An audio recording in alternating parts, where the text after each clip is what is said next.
Introduction. Consider how dull and monotonous our lives would be if we didn't have harmony.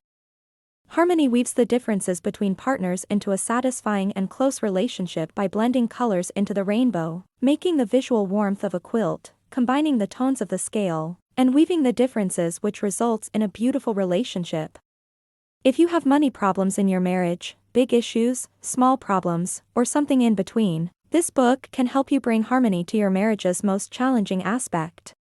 However, I will not impose a one-size-fits-all budget on you or tell you how to spend your money. What I will do is tell you everything I know about financial freedom. I'm not going to show you how to live on the brink of dread and terror, but live within your means, and plan for the future. You've undoubtedly tried managing your money multiple times and learned it takes work. You may have studied books, gone to seminars, or joined a church or community program. Your efforts may have worked at first, but as is typical after a failed diet, you reverted to old habits and gained back all the weight you had lost, plus some. Your financial condition cannot be changed solely through information. That's because money isn't just about money in a relationship. If it were, you could easily pick up any basic financial information and follow it. Non-financial decisions are simple to fix, such as what color to paint the bedroom or when to mow the grass. But what about money? That's a different situation because money is highly emotional and affects us in ways we may not even be aware of. Money concerns in a relationship are not trivial matters. Before you can be financially free as a couple, you and your partner need to have a strong emotional bond. I'm not talking about sex when I say the greatest word to describe this connection is intimacy. The length of your relationship has nothing to do with whether you can connect on this level. Having good finances in a relationship has nothing to do with sex or how attractive the two of you are. It all comes down to respect and trust. It's that haven where the two of you can be yourselves without having to fake it, feeling humiliated, or fearing rejection. Emotional connection is the missing factor in developing financial harmony in your marriage.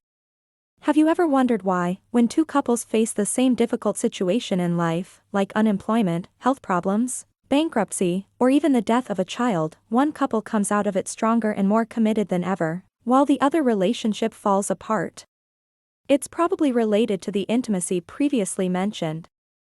Intimacy is the insurance for all stages of marriage and the guarantee of safe passage through life's storms. Almost anything can lead to strife and financial ruin without such a profound connection between partners. Don't be discouraged if you believe your partner will not be interested in reading or discussing the contents of this book. You are the only person required to start moving your relationship toward intimacy and financial harmony. You can begin to make a substantial difference in your relationship, and if necessary, you can do so on your own. I don't know everything, but I know a lot about managing personal income, getting out of debt, and staying out of debt, and overcoming financial fear and worry. Learning to manage money well in your relationship is worthwhile since it will aid in the growth and maturation of your relationship. A healthy relationship has also been shown to lead to financial success throughout life. What I have to offer you is based on experience and real life. I understand the anxiety of getting swept away by the seas of financial instability. Worry takes over your thinking. It's difficult to sleep, and it hurts to wake up. Every facet of your relationship is threatened by imminent doom. If you're ready to get serious about personal finance, I'll take the guesswork out for you. Even though we've never met, you'll be astonished at how well I know you and the problems you've been dealing with. You've asked for assistance in turning around your personal finances, and you're now many paragraphs into the answers you've been seeking. Take heart, my friend, regardless of your current situation or how horrible you may feel about your finances. Help is on its way. Stop stressing. Happy reading. Kennedy. Chapter 1. Personal Finance Guide. The nature of money is as follows. Money, in its tangible form, is purely paper. It's a tool for paying bills and buying basics. Its guidelines are simple to understand. It is unbiased. It all makes sense. In its mental form, money is completely emotional. It's a state of mind that is clearly emotional yet decidedly irrational. Its rules are far more difficult to understand, but they are necessary to create financial harmony in your union. Both of these notions can be difficult to implement in a marriage when you and your partner have differing views on money, its role in your life, and what you want your money to achieve. Too often, you don't have the tools you need to talk about money with each other without getting angry, frustrated, or hurt. You pretty much have two choices: argue and risk making the problem worse, or stay quiet and risk making the problem worse. You risk aggravating the illness in either situation. However, there are some questions couples must ask themselves. Do you understand money fundamentally? This is a no-brainer. Everyone has handled cash in some capacity since elementary school, so you have a fundamental understanding of money. However, many people still need to.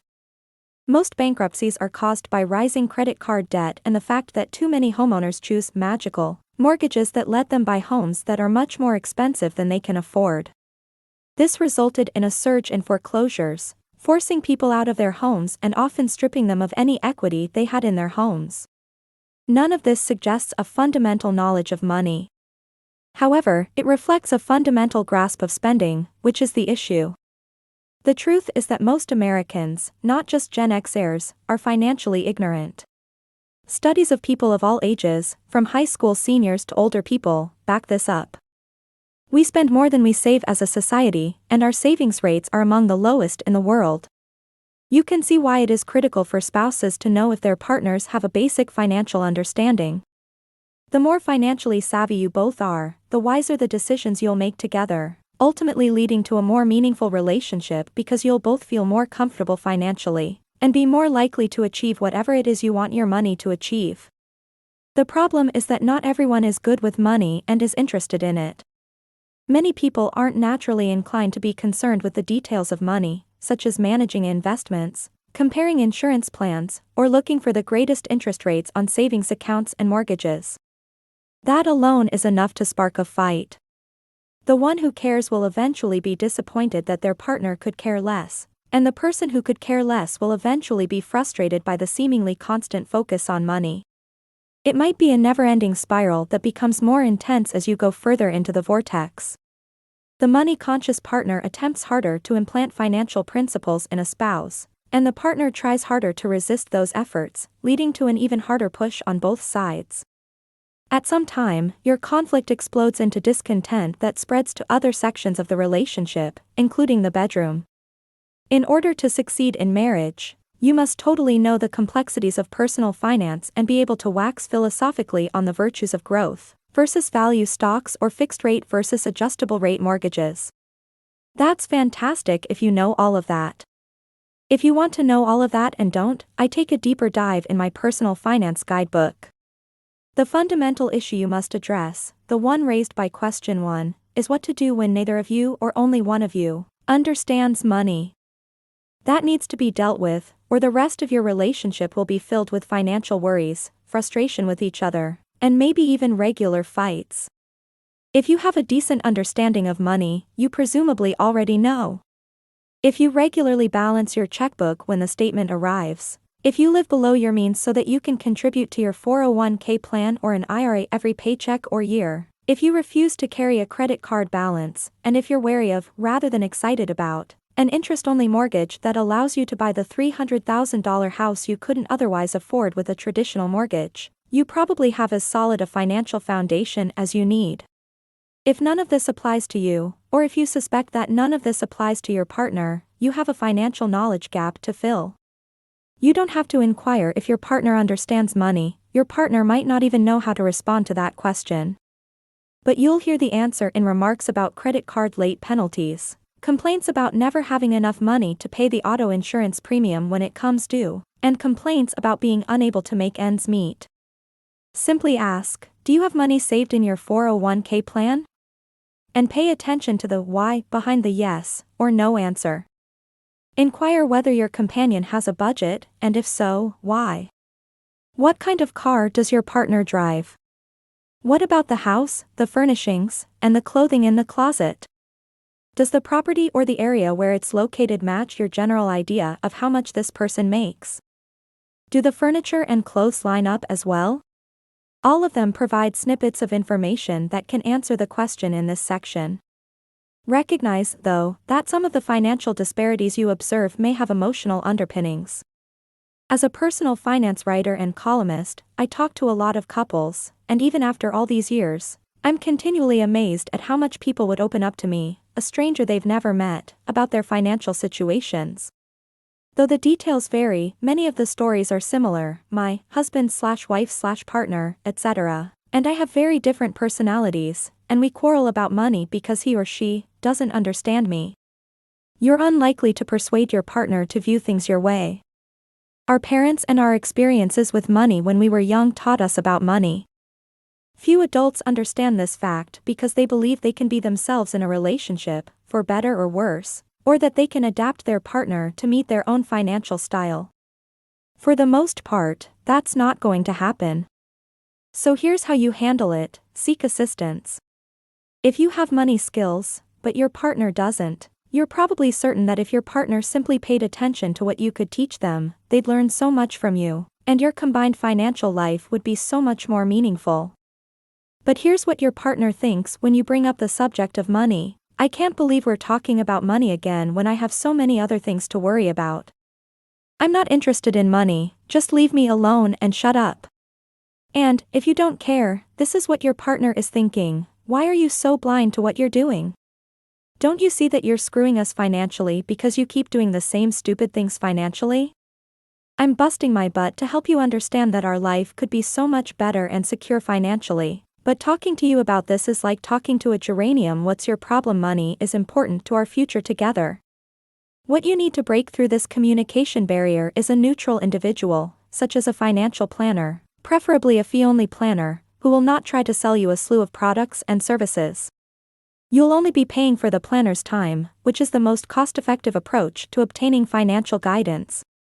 If neither of you is a financial whiz, a planner will help you both cut through the financial concerns that are most important to day-to-day life and future planning, and start you both working towards similar goals.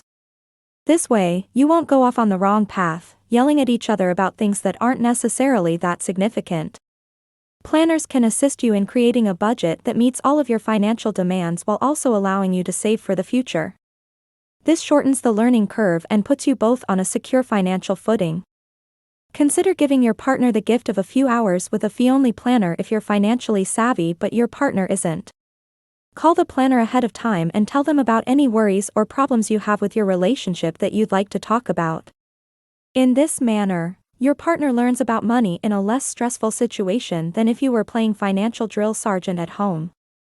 If money is a persistent struggle, consider visiting a planner jointly regularly or perhaps keeping one on retainer, so you and your spouse may pop in for guidance on whatever financial issues arise. You're letting the planner absorb the energy that would otherwise drive a conflict, and you're getting objective suggestions that can try to bridge the gap between you two.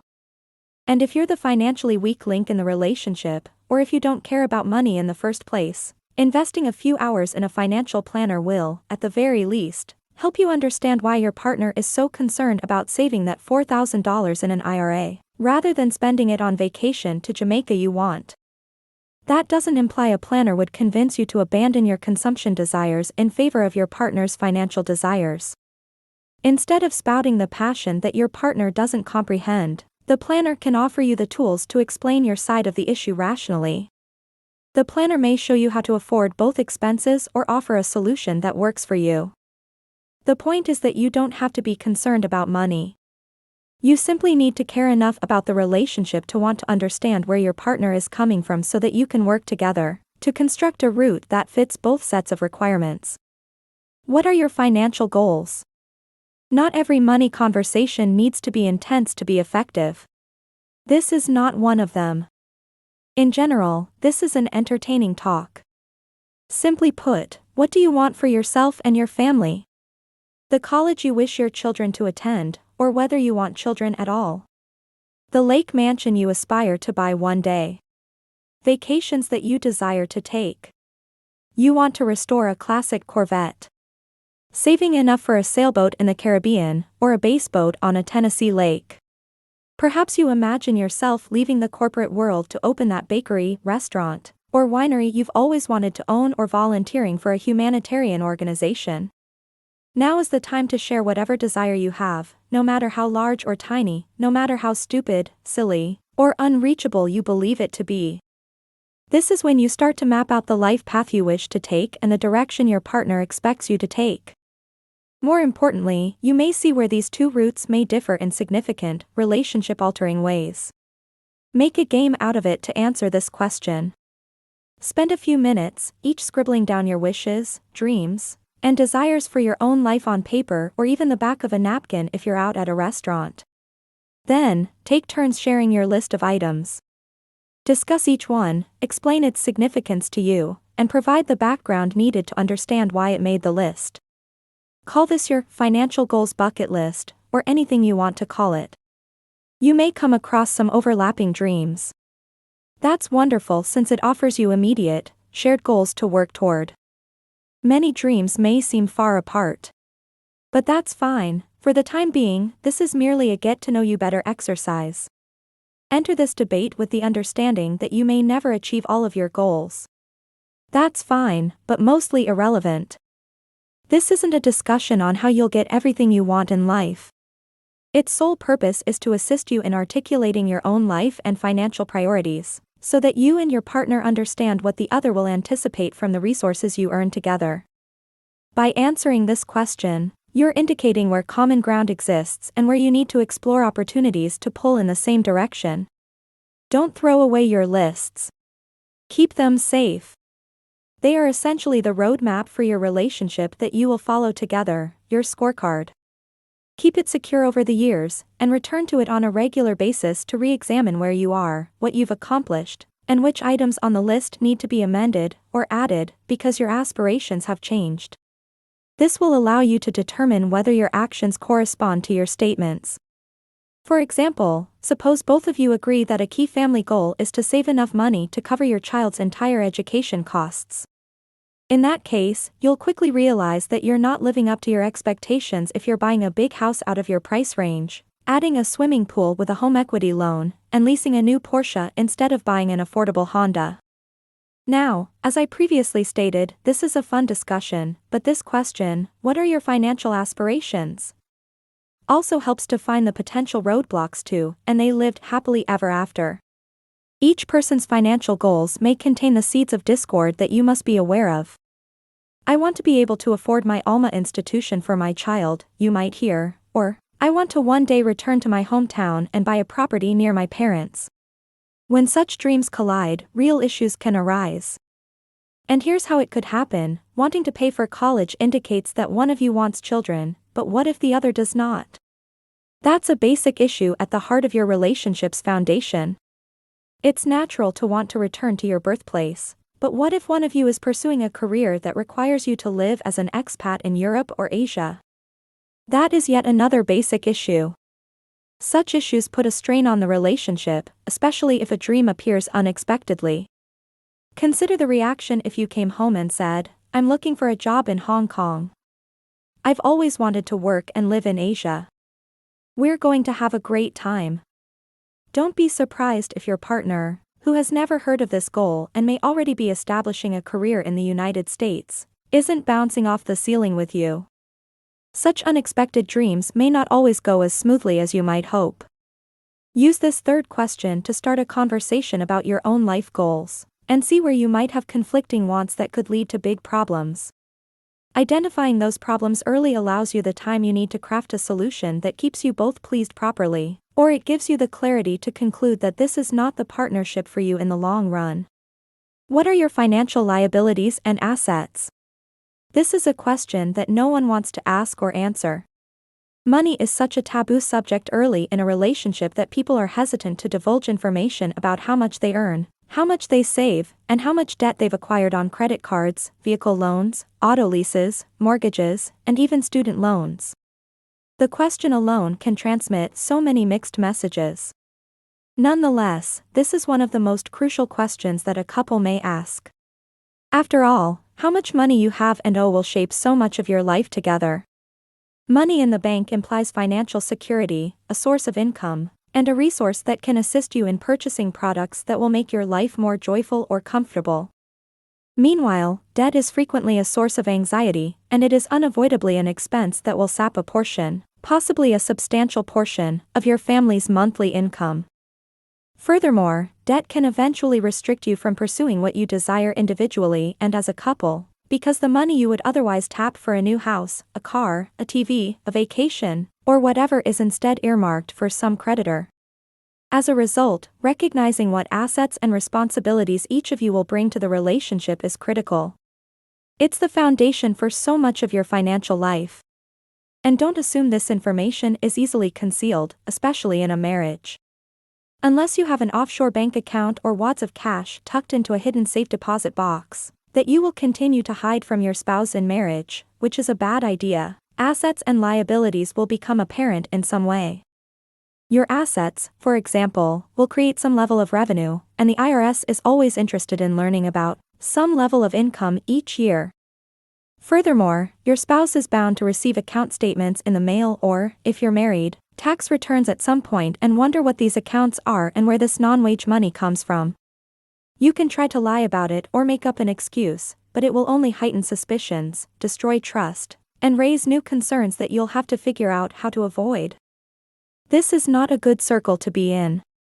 Meanwhile, any undeclared debt or covert credit card accounts will not remain hidden indefinitely. These accounts are discovered in due course as a result of applications for loans or mortgages you pursue as a pair, and certainly when your partner wants to look at your credit report regularly, as any financially savvy partner will do, no matter how deep the trust and love are. When you and your partner apply for a home loan together, you end up in terrible debt. On the application, mortgage providers look at the credit histories of both purchasers. There are two outcomes: the lender rejects the application outright or, more likely, offers a higher interest rate, which means more money draining from the family's monthly income. Once again, two choices emerge. The mortgage company explains that the co-loan applicant's credit score caused the interest rate to rise in order to protect the lender from a default, or, if the loan was denied entirely, the spouse with good credit would most likely request that the credit reporting agency provide a copy of the credit reports used to deny the application.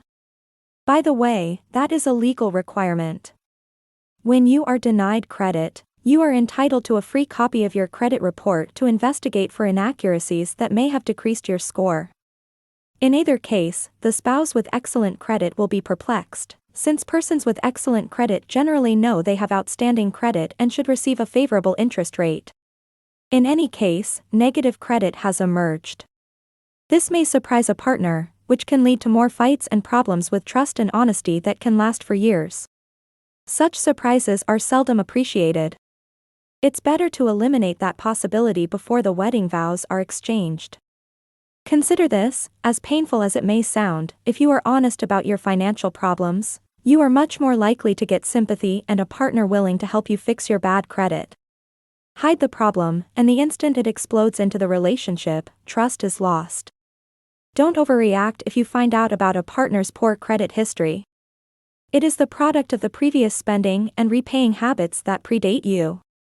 Yelling, arguing, and getting bent out of shape will do nothing to improve your credit. A more thoughtful strategy that will build the relationship: offer to collaborate with your paramour to improve the added credit. Simply Googling "repair your credit" can bring up a plethora of credit improvement strategies. You don't have to pay for credit repair services. You may do things like pay your bills on time and reduce your credit card balances on your own. Even if you have excellent credit, hiding debt or using hidden credit cards will not last long. Partners who follow the advice in these pages will carefully obtain a copy of your credit report for themselves, to inspect as financial protection. They will also request that new reports be reviewed regularly in order to avoid financial disaster. Assuming your loan isn't being held by a bookie down the street, whatever you owe will very certainly come up. So, how do you approach such sensitive issues as assets and liabilities? Very gently, to be sure. This is where emotion and objectivity collide. Assets and liabilities are only concrete, unemotional figures that serve as a barometer of your current financial situation. People, however, frequently want to obscure that measuring stick, mostly out of dread of what the number signifies. Does that suggest that I'm wealthy and hence a target of false affection? Does this suggest that I'm impoverished and unworthy of your love?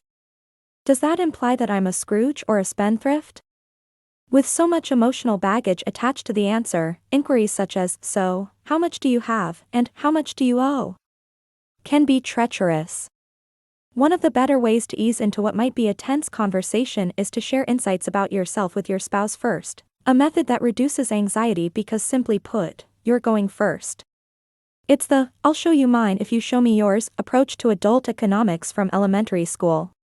Begin by stating your goal, to find out where you stand financially as you start what you hope will be a long journey through life together. You also want to lay the groundwork for the financial intimacy, the communication, that is needed for a good partnership. Then, provide a copy of your own net worth statement, faults and all.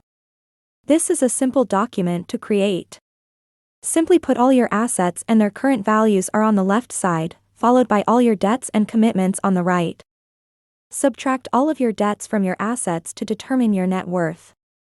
You're saying to your partner, "This defines me financially, this is what you're committing yourself to, for better or worse." Explain both the good and the bad. How did each come to be? Are you an expert saver who enjoys managing your finances, which explains why your 401k plan is in such good shape? Are you a binge spender, and your MasterCard debt stands out like a crow in a bucket of milk? If you have debt, outline your reasonable plan for paying it off or paying it down. Whether you save most of your discretionary income, explain if you expect this to continue or if you plan to reduce some of it to live your life with your partner.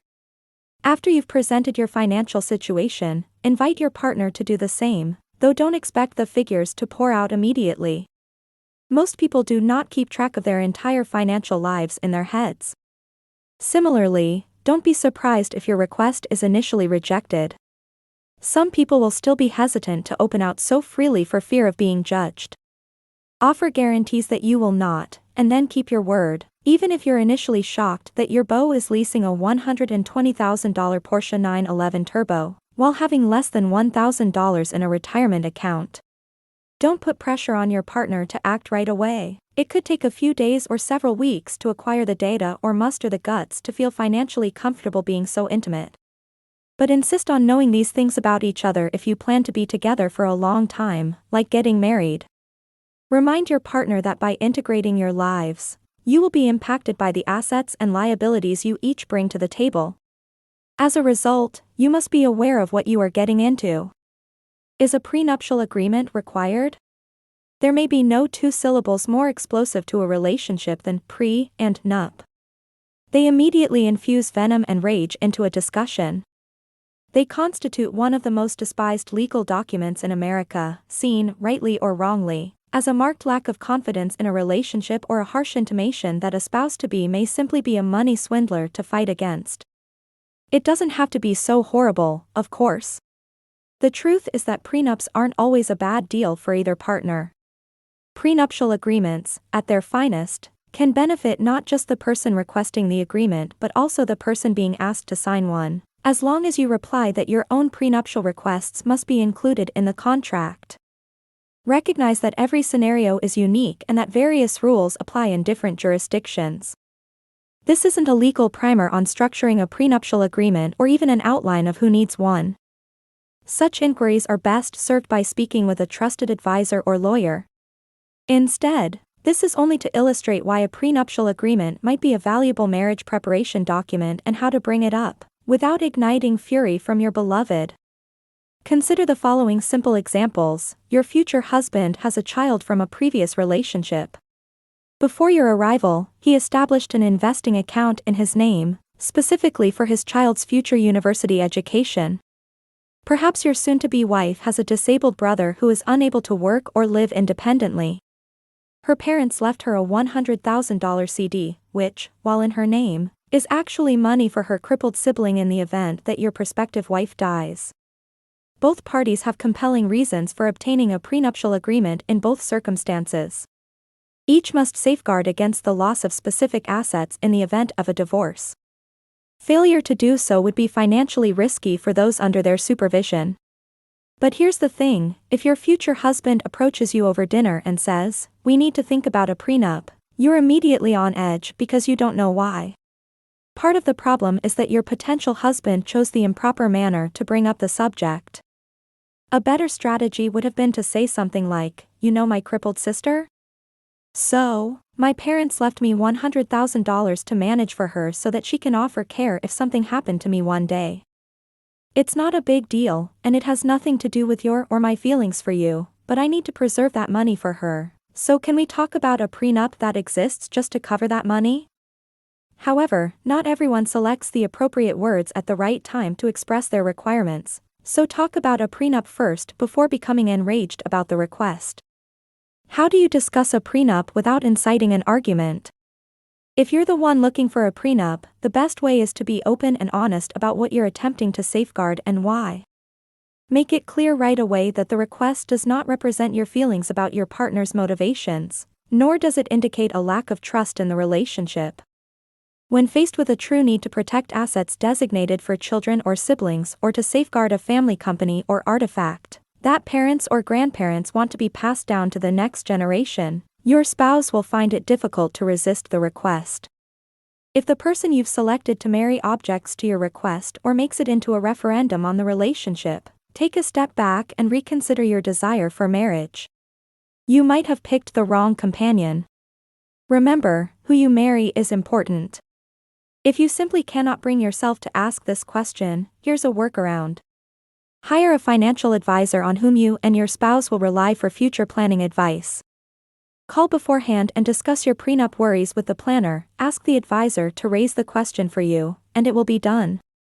Advisors aren't afraid to play bad cop to your good cop, and they'll do it in a way that makes it appear as if it's all part of the entire range of financial planning considerations for newlyweds. When the advisor asks about the prenup, your partner may respond with something like, "Oh, no, there's no need for a prenup," then glance at you and say, "Right, honey?" Respond with something like, "Right." Then pause and ask, "Well, is there anything you'd like to protect?"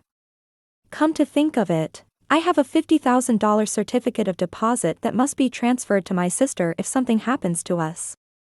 My father gave me that money to manage expressly for her because he was concerned about her lack of money management abilities, and I want to respect his request and protect this for her. With this method, you announce that you don't mind if your partner wants to safeguard certain assets from you, and provide a rational, acceptable justification for your partner wishing to protect certain assets from you. More importantly, you're doing so in a way that makes it apparent that your reasoning has nothing to do with a lack of faith in the relationship, or concerns that your partner is only interested in your money. If you are the one being requested to sign a prenuptial agreement, listen calmly to the need given, then ask yourself, would I ask for a prenup if these positions were reversed? If you can see the hypothetical need in your own life, a prenuptial agreement is unlikely to be viewed as an indictment of your character or the relationship. Of course, if the reasoning for the prenup sounds shady, you have every right to ask further probing questions.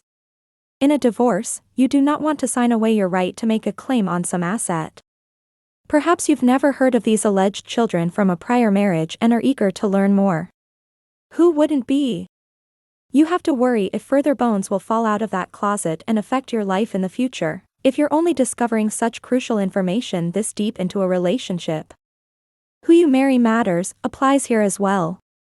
You could also use this moment to protect yourself. Perhaps you agree to the prenup, but with certain conditions included in the agreement that will benefit you in the future. Do not immediately reject a prenup request, but do not agree to it either.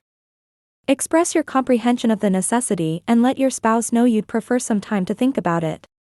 Use that time to discuss the document with your lawyer to understand exactly what it is protecting and how you might add language to protect yourself in the event of divorce, possibly noting that in the event of divorce, you will keep specific items that you know will come into the marriage, such as the family home or a second home you two are already talking about buying. That will eliminate one potentially significant argument in the future. Who needs a prenuptial agreement? It's a case and factors problem in that each instance has its unique set of circumstances to evaluate. There is no hard and fast rule that this person or that person must follow. However, there are a few apparent cases where, regardless of whether you're a man or a woman, you should consider a prenuptial agreement. You own all or part of a business that you or your family began before meeting your future spouse. You will receive a sizable family legacy that you wish to preserve for future generations. You have large assets that you accumulated previous to the arrival of your prospective spouse. You have financial commitments from a previous divorce or children from a previous relationship to meet. Your future partner has significant debts. In this situation, you're not protecting yourself from the debt, which can't be traced back to you in the first place, but from a lover marrying you to have access to your money to repay the loan. You have family responsibilities, such as caring for aging parents or disabled siblings. You have a family home that you and your family want to keep. Why do we even need a prenup? Many couples wonder. To begin with, neither of us has anything. That could be true, and you might not need one. Or maybe you do, and you just don't realize it yet. What if your spouse's career takes off, and you find yourself as the lagging spouse? You're bouncing about the country, if not the world, never establishing your own career or remaining committed to a single job or employer long enough to qualify for or contribute significantly to a company-sponsored retirement plan. Then one day, your spouse confesses to having an affair with a coworker and files for divorce. Worse, you don't live in a community property state, so you don't have automatic rights to half of your soon-to-be ex's retirement money. Beyond the sadness is the fact that you've spent your working life following and living your partner's goal while repressing your own, and as a result, your retirement funds are depleted. You might win some money in divorce litigation, but you might not. A prenuptial agreement could help you in this situation by forcing your spouse to establish a retirement account for you, if the marriage ends. While you may begin your marriage with nothing, you will likely collect assets you do not want to lose in a divorce. And if the marriage survives, you've lost nothing but a little money. Wasn't love supposed to win out anyway? Speaking with a lawyer before the wedding about how a prenuptial agreement can protect each of you for years will spare you many woes later. Though it may appear to be a heartless proposal, if you choose to pursue a prenup, each of you will need your own counsel. A single lawyer cannot represent both parties' separate interests. If you are requested to sign a prenuptial agreement, have your lawyer read over the papers with you to protect you. If you're the one proposing a prenup, don't be startled or upset if your spouse asks for time to talk with an attorney beforehand. You're asking someone to enter into a legal contract, and doing so without legal assistance would be financially foolish. Chapter 2. Basic Financial Decisions. How do you make use of debt? To be clear, debt is not a bad thing. It's no different than a saw or a hammer, simply, it's a tool that, when used properly, may help you build your future. However, just like a saw or hammer, debt handled incorrectly can inflict major harm on you and your relationship. The relationship will be influenced by how two people approach debt. Some people despise debt so much that they'll even wear garlic around their necks to fend off potential creditors. Others lavishly apply debt, relying on creditors to sustain a lifestyle that their wages alone cannot support. If you mix those two personalities, you might expect an explosion if you don't address the differences constructively. Most couples fall between the two extremes. In fact, most unions do not take such a severe stance on debt. Regardless, you both need to know about each other's debt perspectives, and what you need to know are the answers to the following two questions. 1. How much debt do each of you have? 2. What kind of debt do you have? Credit cards, vehicle loans, mortgages, or school loans? When you talk about assets and debts, you will definitely find the answer to the first question. Still, focusing on debt individually makes it clear how important it is and how it can affect a relationship. After all, no one has ever gone bankrupt because they had too much money, and couples don't regularly squabble in the early years because they don't know what to do with their extra wealth. You will fight over debt, though, because debt causes stress and anxiety. Stress and anxiety cause tension, which in a relationship leads to fights over money. The problem is that too many Americans think they need debt to live like they need air to breathe. As a result, people reach for a credit card or a home equity line of credit for every little desire, regardless of its utility. That's terrible debt because if you can't afford to pay for anything with cash, you can't afford to buy it. Too many people, however, believe it, particularly young people who have grown up in a culture where possessions are viewed as tick marks on a life scorecard or a way to happiness, however fleeting that happiness may be. So, by the time two people meet and decide to live together, they often know how to use a MasterCard and often have tens of thousands of dollars in consumer debt. Don't take that to mean that debt should be avoided totally. Many personal financial books promote this message. And while it's nice, it's not possible in a world where credit cards are easier to use and usually safer than cash. Furthermore, most people are unlikely to buy a car, let alone a house, with cash these days. Those expenditures are so disproportionate to most annual wages that you'd save for years only to deplete your liquid net worth on the house and then have to start over before you could buy a car. That doesn't make a lot of sense. Obviously, these situations are better served by a mortgage or auto loan, even if you have to put some of your own money down to buy a house or car that isn't too expensive and fits nicely into your budget. That highlights a key point to remember when discussing debt. Not all debt is created equal, and not all debt is bad. Do you have $25,000 or $30,000 in credit card debt and car leases? That's bad debt, and it might be indicative of really poor money management skills or an entitlement mentality, both of which are likely to haunt the relationship. In contrast, $25,000 or $30,000 in student loans or $100,000 in a mortgage is a whole different story. That is a manageable debt. That debt was used to establish the possibility of a higher standard of living through a higher paying job or the financial security that comes with homeownership. The same is true with a mortgage. The debt should be manageable.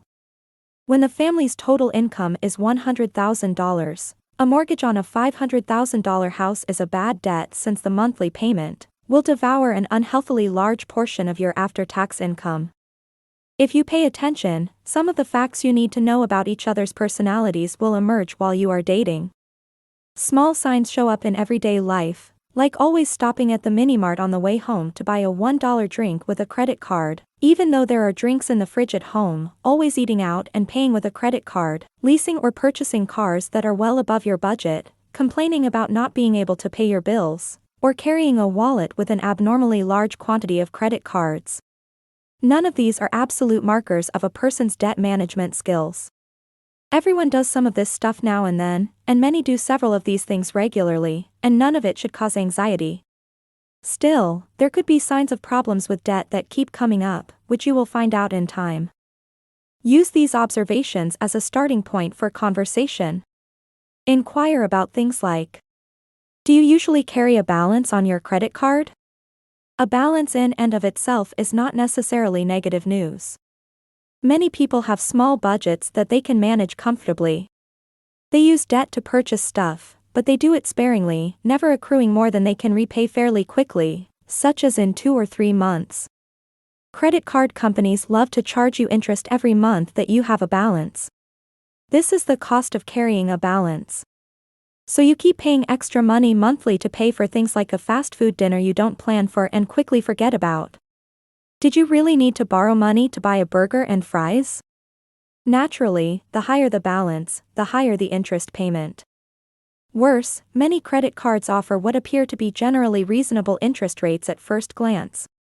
The company may offer a rate of 3.9% or even 0.00%. To transfer your balance from a high-interest card, and you accept, but a few months later, one of your payments arrives one day late due to, say, a government holiday that shuts down the postal system for a day. However, the credit card corporation is unconcerned.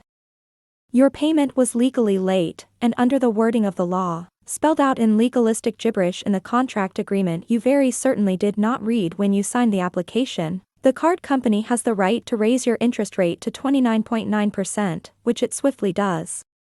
Be wary of a partner who doesn't know how much debt he or she has, carries a large balance, pays only the minimum each month, keeps putting more and more purchases on the credit card, buys a new car every couple of years, and has multiple mortgages that allow them to buy more expensive cars and homes. Those are obvious indicators of someone living an excessively big life. How big is the balance? There is no universally accepted definition of too much debt. Size matters, especially when it comes to the size of your credit card load in comparison to your income and liquid savings. Liquid savings include cash, CDs, money market/savings accounts, mutual funds, brokerage accounts, and the like, but not vehicles, houses, or a baseball card collection. A $10,000 load may seem large to someone earning $30,000 per year, because it represents more than 4 months of untaxed earnings. Paying down that balance becomes a challenge when you factor in housing fees, utilities, food, and transportation. However, $10,000 for someone earning $150,000 per year is a very different story. That's less than a month's pay before taxes, so it's much more likely if this person isn't just paying the minimum each month and putting more and more purchases on the card.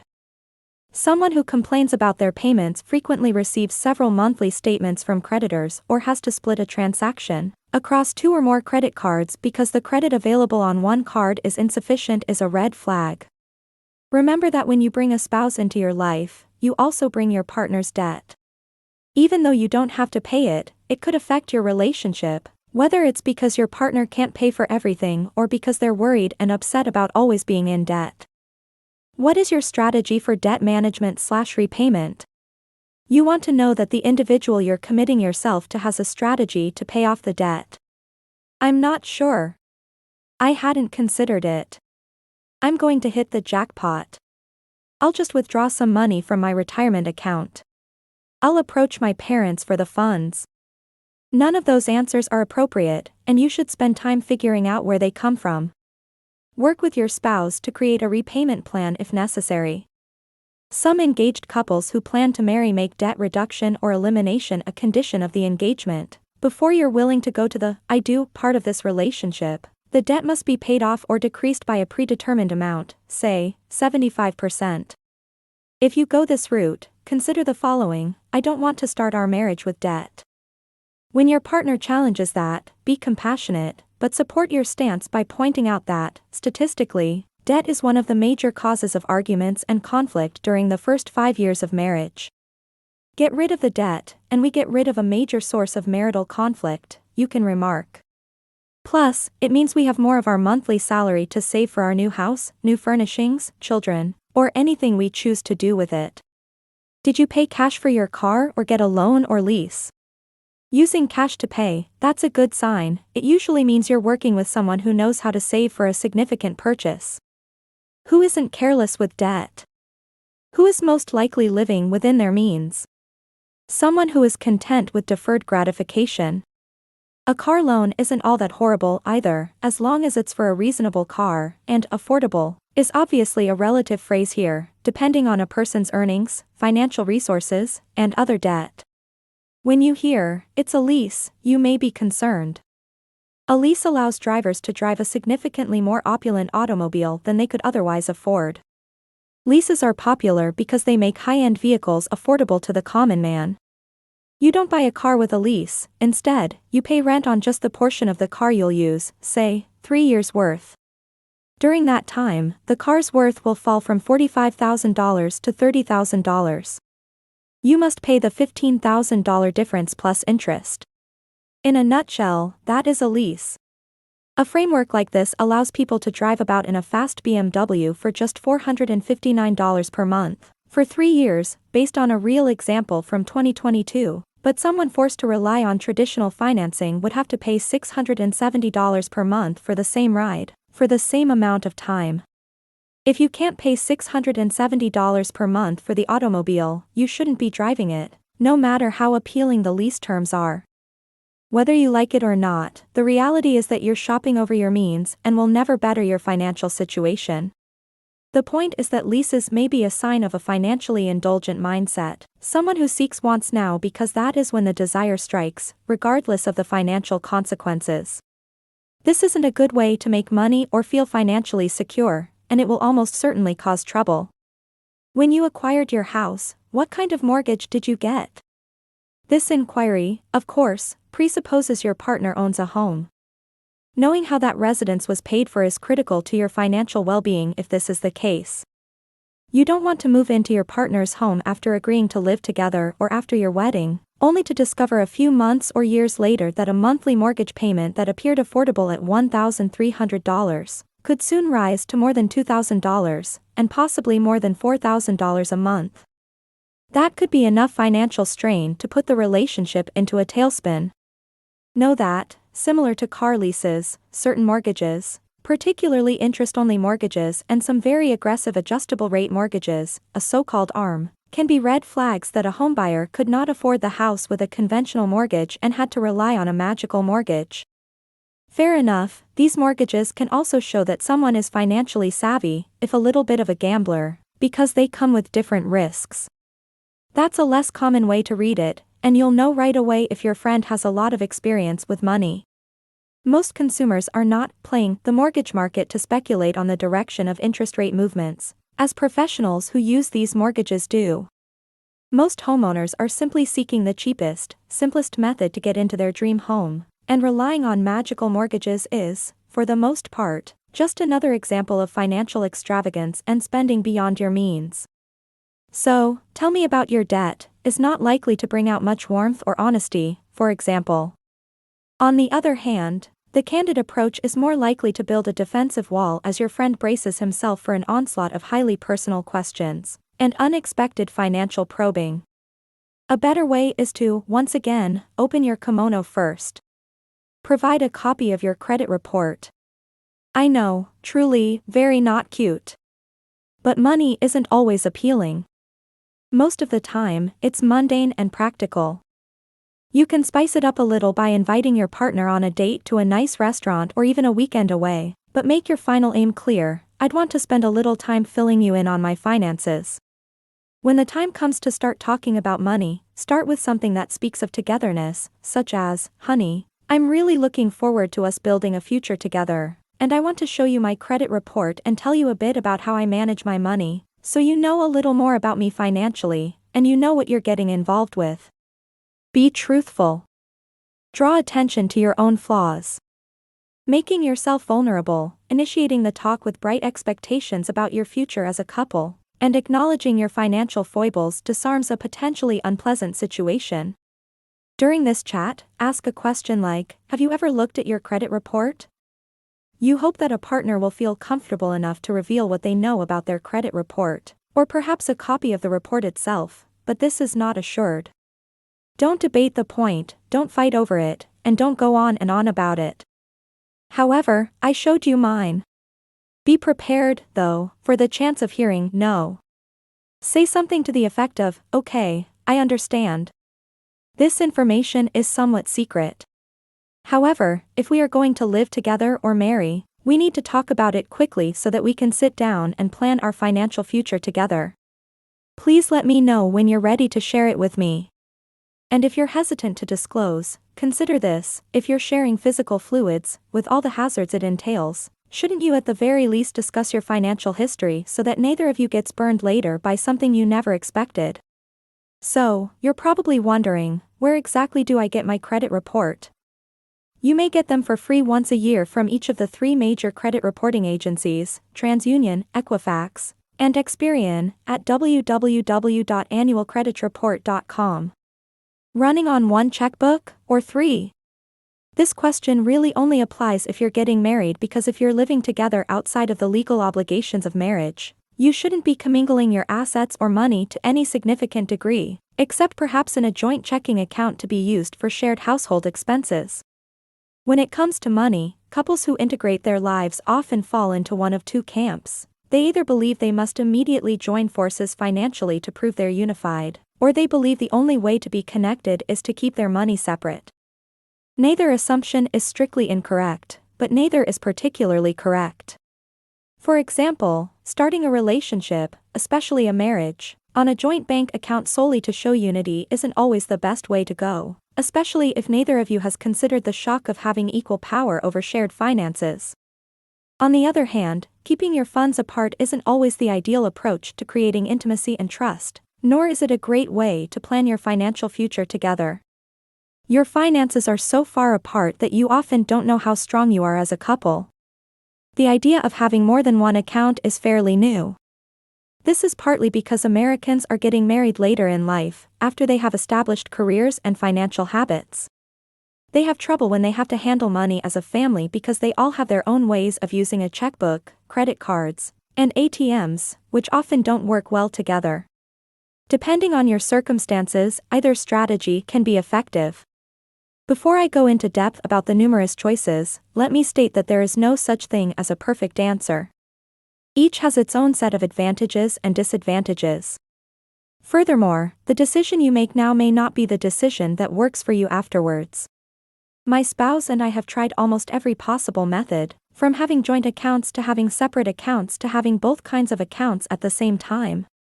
They each worked for us at different times during our marriage.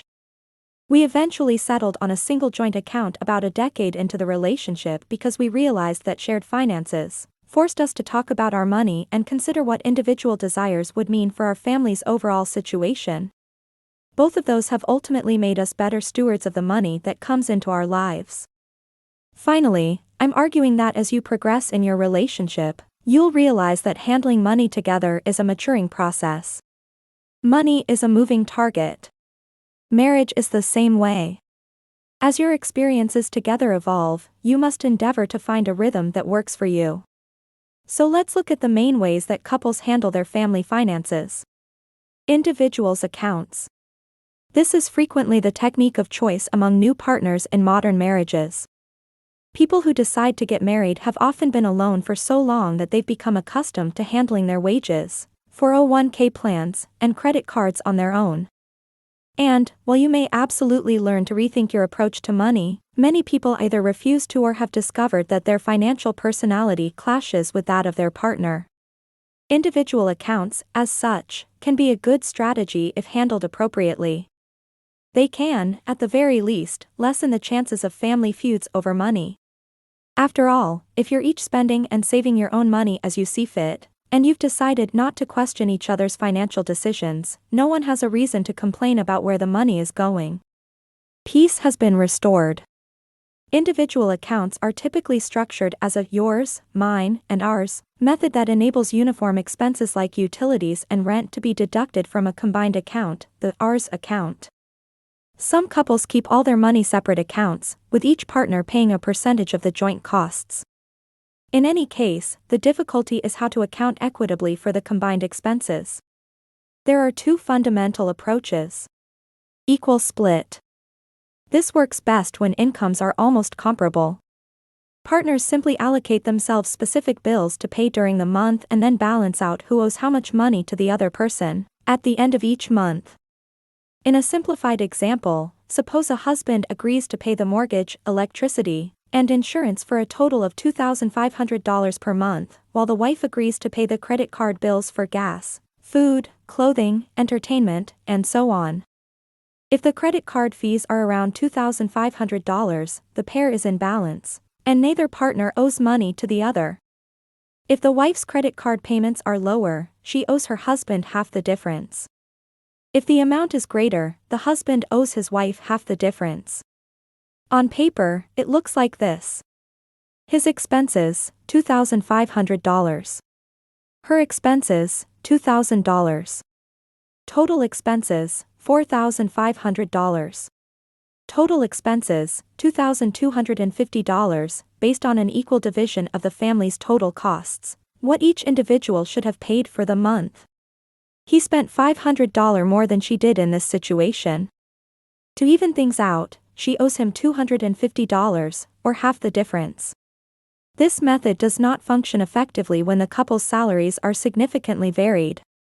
In this scenario, the person earning the least is essentially subsidizing the person earning the most because the lower paid person's costs consume a larger percentage of the paycheck, whilst the higher paid person's costs represent a much lesser financial burden. A plan like this is doomed to fail. Split pro rata. When salaries are clearly disparate, the pro rata split is the superior option. In this arrangement, each person pays a monthly payment based on his or her income. So, if you earn $100,000 a year and your partner earns $40,000, your wage represents around 71% of the family's total income. As a result, you should provide around 71% of the shared expenses, such as rent, utilities, taxes, phone, food, and insurance. However, just because you're both using the same credit card doesn't mean you should pay 71% of the cost. Spend time each month deciding who is responsible for what credit card expenses. Some expenses will clearly belong to one or the other person, while others, such as restaurant meals or movie tickets, will be dubious. Maybe you split them in half or on a pro rata basis. Alternatively, the ideal option is to use individual credit cards as well. That way, you may each pay for what you buy separately. You can also split the expense of dinner and a movie, or one of you can treat the other. There are a few things to keep in mind while dealing with individual accounts. First, unlike what you may have heard or read elsewhere, private accounts do not eliminate money disputes.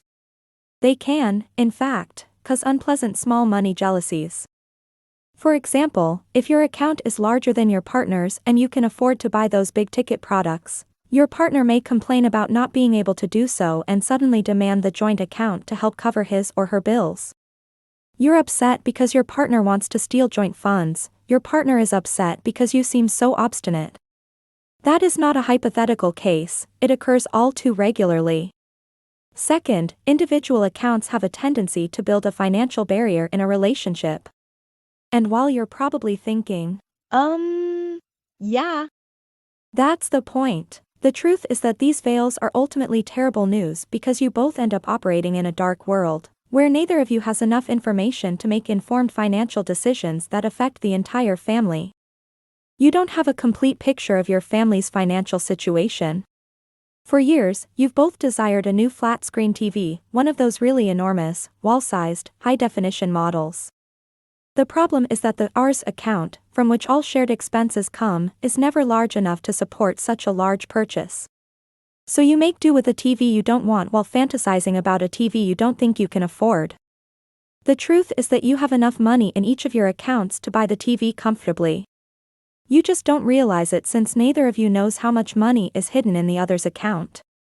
Furthermore, from a psychological aspect, people are typically hesitant to dip into my account to pay for mutual desires, especially if my account must foot most of the bill to make it happen. Walling off your resources is not a productive approach to building life because it limits what you think you can afford to save or spend, which leads to frustration and feelings of financial inadequacy. In the worst-case scenario, these walled-off funds mean you can't just buy that new TV, they also make you feel financially insecure as a couple because the joint accounts never appear powerful enough to provide you any breathing room. Finally, the desire for private accounts, and, conversely, the dislike for joint accounts, is frequently motivated by emotions rather than financial rationality. It's a push for independence and a method to avoid the dread of, or previous experience with, impotence in a partnership. No one wants to be in a situation where their living partner determines what may and cannot be spent or responds angrily, if not violently, to charges that appear on a combined checkbook record or a common credit card bill. Individual accounts will be vigorously championed or demanded to avoid even that possibility. As a couple, you need to be aware of this feeling because it can be hard to spot during a discussion, argument, about whether you'll use joint or separate accounts. However, the sentiment is frequently hidden by evasive non-answers such as, "I'm not sure why I feel this way, just because," or, "It's difficult to describe."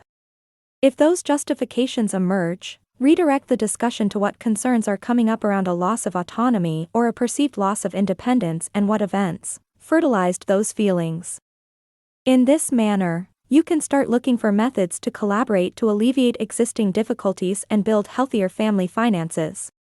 Perhaps you operate independently for a while before gradually merging accounts. Perhaps you operate entirely independently but send each other a monthly summary of account balances so that you both have a better picture of the family's overall financial health. The goal is to communicate and find a happy medium. Joint accounts. Joint accounts are about collaboration. Despite what most people think, partners can act as freely in joint accounts as they can in their own accounts. More importantly, responsible partners consciously refrain from acting so freely. That is, when you put all of the family's money into a single account that everyone can use, you have to put some limits on it. It's not fair for your partner to raid the account for selfish purchases, and you can't raid it either. That may sound restrictive, and it is, from a simply selfish one. From an all-around point of view, this required restriction means that you and your partner need to talk openly about big purchases. If the family can afford it, the acquisition will be pursued. Perhaps the family cannot afford it right now, so the purchase is postponed until the family's finances improve. In any case, what's happening here is that two individuals are speaking about what they can and cannot afford together, which means you're becoming better stewards of your money because you're not pursuing every passing fancy that you might if you were working in an individual account alone. The monthly difficulty of balancing the checkbook is reduced with joint accounts. With many accounts, you have more chances to make a mistake. Though a minor irritation, in theory, it can be a vexing headache when it occurs. Consider what would happen if it happened to two or more checkbooks in the same month. Joint accounts help remove any obscurity that would otherwise exist over the family's finances. When you both know exactly how much money you have and owe, you can make more informed financial decisions together. The disadvantage of joint accounts: none if handled properly. Joint accounts function well if neither of you asserts financial dominance over the account, such as claiming that you have more financial say because you earn the highest salary. That is a fallacy, and it is also condescending. You're both on the same team in a relationship. Furthermore, how will you feel if you lose your work and your spouse suddenly out-earns you and takes financial control?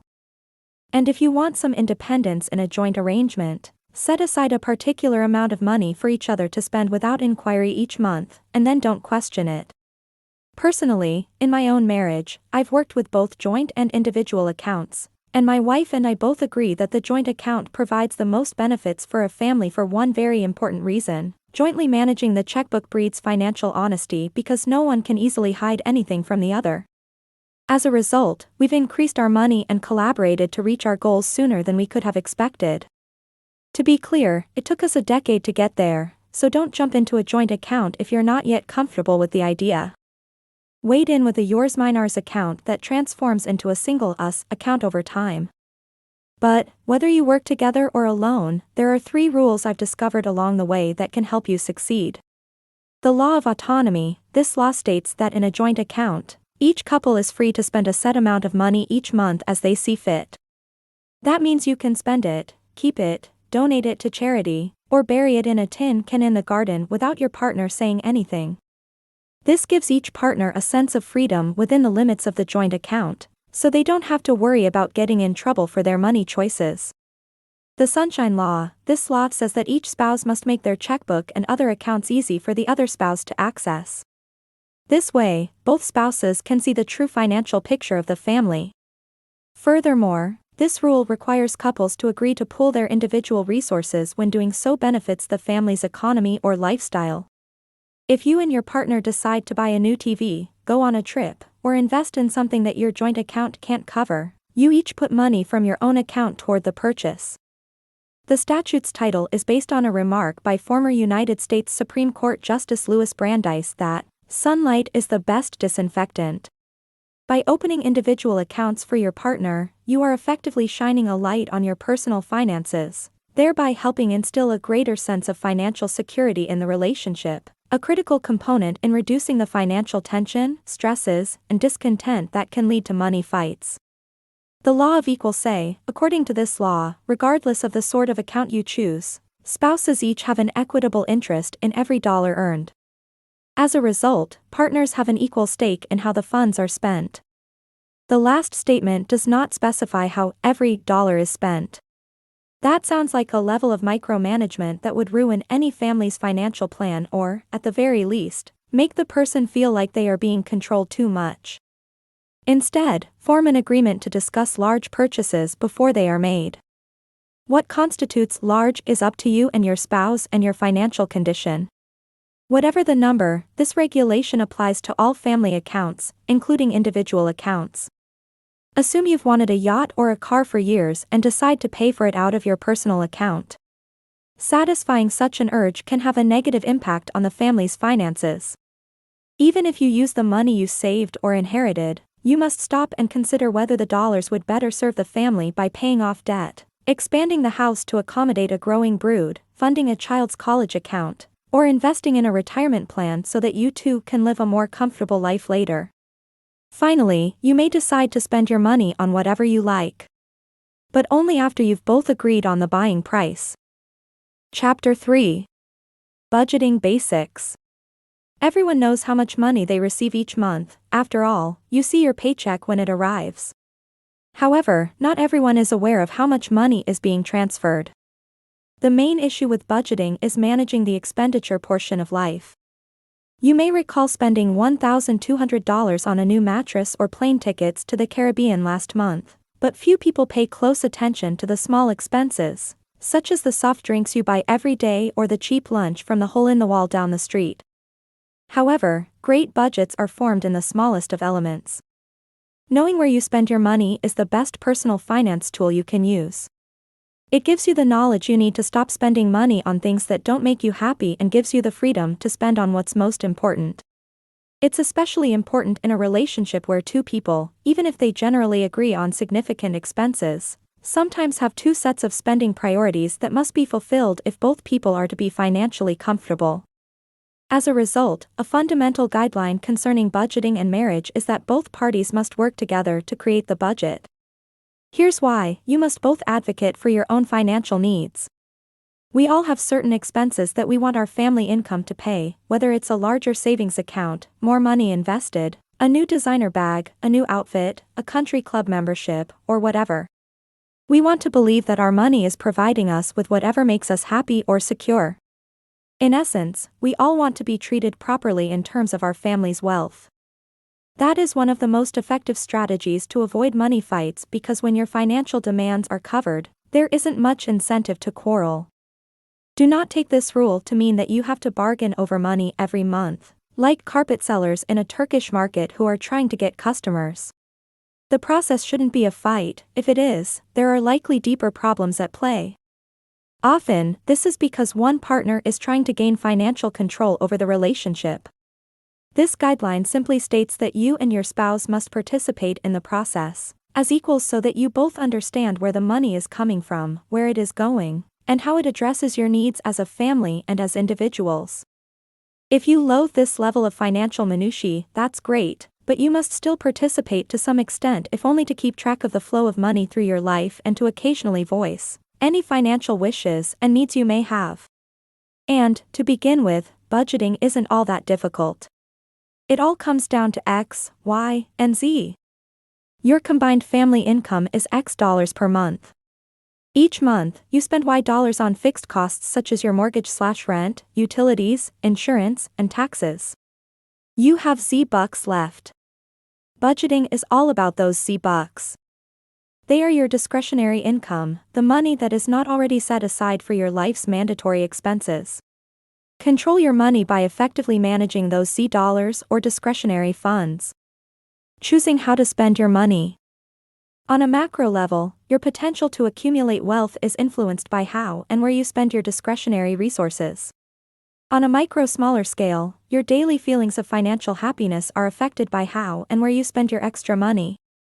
Consider the following example to illustrate the last statement: you spend $6 per day on Slurpees as a morning, afternoon, and drive time treat, but your spouse spends the same amount on coffee.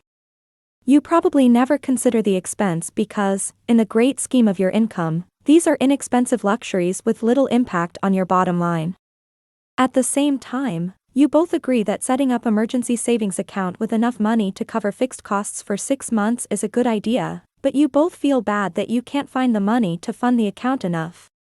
Well, here's a good slug of it every month. The total cost of daytime beverages is $240. That old advice, take out unnecessary expenses, is unquestionably correct. However, it is not always a successful direction. In reality, it denotes the precise point at which budgeting for couples goes horribly wrong. Because once you feel that your budget is a hindrance to enjoying life, there's really no reason to keep that tiny dictator around. So there you have it. However, this is the exact point at which you lose control of your spending because you are no longer adhering to a budget. You're just winging it. You could be fortunate enough to be able to live within your means and even save money from time to time, More than likely, you'll be completely unsure of where your money is going and how much you're actually spending. You will sometimes, or often, spend more than your monthly income, which makes it hard to save and invest. At the very least, it will be difficult to purchase anything you deem vital without feeling obligated to go into debt, or raid your savings account to do so. The bottom line is that you do have options. You just must exercise those options by picking what is most important to you and sticking to your decision. If you decide as a group to save enough for an emergency savings account, or even to buy a new car, you have the authority to choose not to spend money on Slurpees and lattes during the week in order to meet your goal. If you discover that you can't live without Slurpees and lattes, that's fine, don't feel awful about it. Again, good budget management is largely dependent on your ability to live within your budget and your belief that your money allows you to do the things you enjoy in life. Just look at your spending on things you don't have to buy to find the product or combination of products that will help you reach your goal. Alternately, extend the time it takes to achieve that aim. You will have to postpone the date by which you intend to fully fund your goal as a result, but as long as you're happy with that, everything will be fine. Budgets, in the end, are not about following strict rules. To get rich and secure financially, you don't have to give up everything you like. But you must give up certain things because every choice comes with a cost. You have $100 to spend. You have 3 options. 1. Spend money on a new shirt. 2. Keep it in the bank, or 3. Buy a less expensive shirt and save the rest. When it comes to successful budgeting, we want to go for the third option. Make wise decisions that allow you to pursue some of the expenses that make you happy while still saving some of your money, to achieve financial security. With this method, you are in control of your budget is not in control of you. Instead of being irritated by a budget that tells you how and where you can spend your limited resources, you're deciding how and where you can. When you recognize you have the power of choice, you will feel better about your budget, achieve your goals, and argue less about money because your budget meets all your requirements. Downscaling your life, living on one income instead of 2. In many marriages, one of you will consider quitting your job to stay home with your children. This nearly invariably coincides with the arrival of children. Most of the time, this is a battle between the sexes, with women generally transitioning to the role of a stay-at-home mom. However, this is changing in the 21st century as more men are becoming stay-at-home dads. Whatever the case may be in your household, reducing the family's financial circumstances from 2 to 1 income often results in a wellspring of angst. And rising voice Siri, your spouse never thought you would have such a job and always thought your household would get 2 paychecks. Just thinking about the change can be painful. This is a month's worth of squabbles waiting to happen. However, this does not have to be the case. Arguing, as any couple with any experience knows, gets you nowhere. You rarely disagree and eventually just agree to disagree, but only after you've wasted minutes, hours, or even days carping at each other. Instead of inciting emotional outrage, approach the problem collectively from a more logical, financial standpoint. Determine the best way to attain the goal or whether it is even achievable at this time. After all, a family is just a small business with income, expenses, and assets. Businesses are always changing how they work to adapt to changes in the economy and their industries. Families may and should follow suit. You may discover that you can afford the relocation now or that it is not now attainable but that you can get there in the next 2, 3, or 5 years by rearranging your financial life. So, consider how you might start a new life on 1 instead of 2 incomes. 1. Compile a list of your current expenses. You must understand where your money goes each month. This is not an estimate. Guessing can only lead to problems later when you realize your guess was way off and your life is more expensive than anticipated. Make a list with 3 columns, 1 for the expense category, mortgage, food, utilities, dinners away from home, etc., 1 for the amount spent in each area, and a third to indicate if the expense is fixed or variable. Track this for 3 to 6 months or more to get a good idea of how much you spend in a given month, especially on expenses that change from month to month. Examine the list and trim the spending where you can. Variable expenses should be quite straightforward to reduce significantly, and there is likely to be a lot of fat in there. For example, can you transfer cable or satellite TV providers to save money or eliminate premium channels that increase your monthly bill? In terms of food, I guarantee you that your shopping bill contains an artery-clogging amount of fat. Fixed costs can also be reduced, albeit with more effort. For example, can you refinance your mortgage to lock in a lower interest rate and lower your monthly payments? A half-point reduction in a 30-year, $250,000 mortgage saves $81 each month. That's not a lot of money, but it might be enough to make a one-income family's budget work. Likewise, consider repricing your insurance policies. Too frequently, people get coverage for their auto, house, and life insurance and then forget about it. However, insurance factors change all the time, mortality tables change, new insurers arrive in town wanting to create a book of business, and current insurers try to grow their share of a specific market group. That means you can shop around for coverage or consolidate all of your policies with one insurer, and save hundreds of dollars on your annual premiums, making it easier for a family to live on one income. At this point, your goal is to minimize expenses whenever and wherever possible. 2. Determine your net worth. Your net worth determines where you are in life.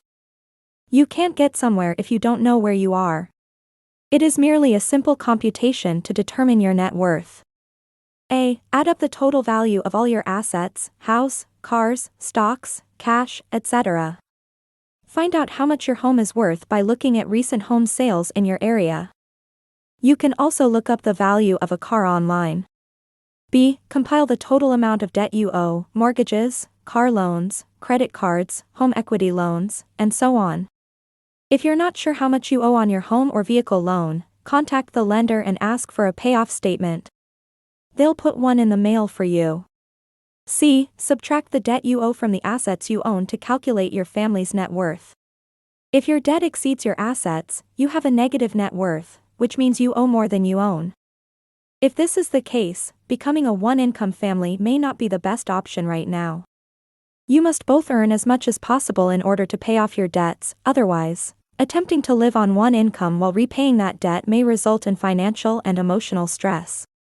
The purpose of calculating your net worth is to show you exactly where and what your assets and liabilities are so that you can consider redeploying them to generate additional income for your family.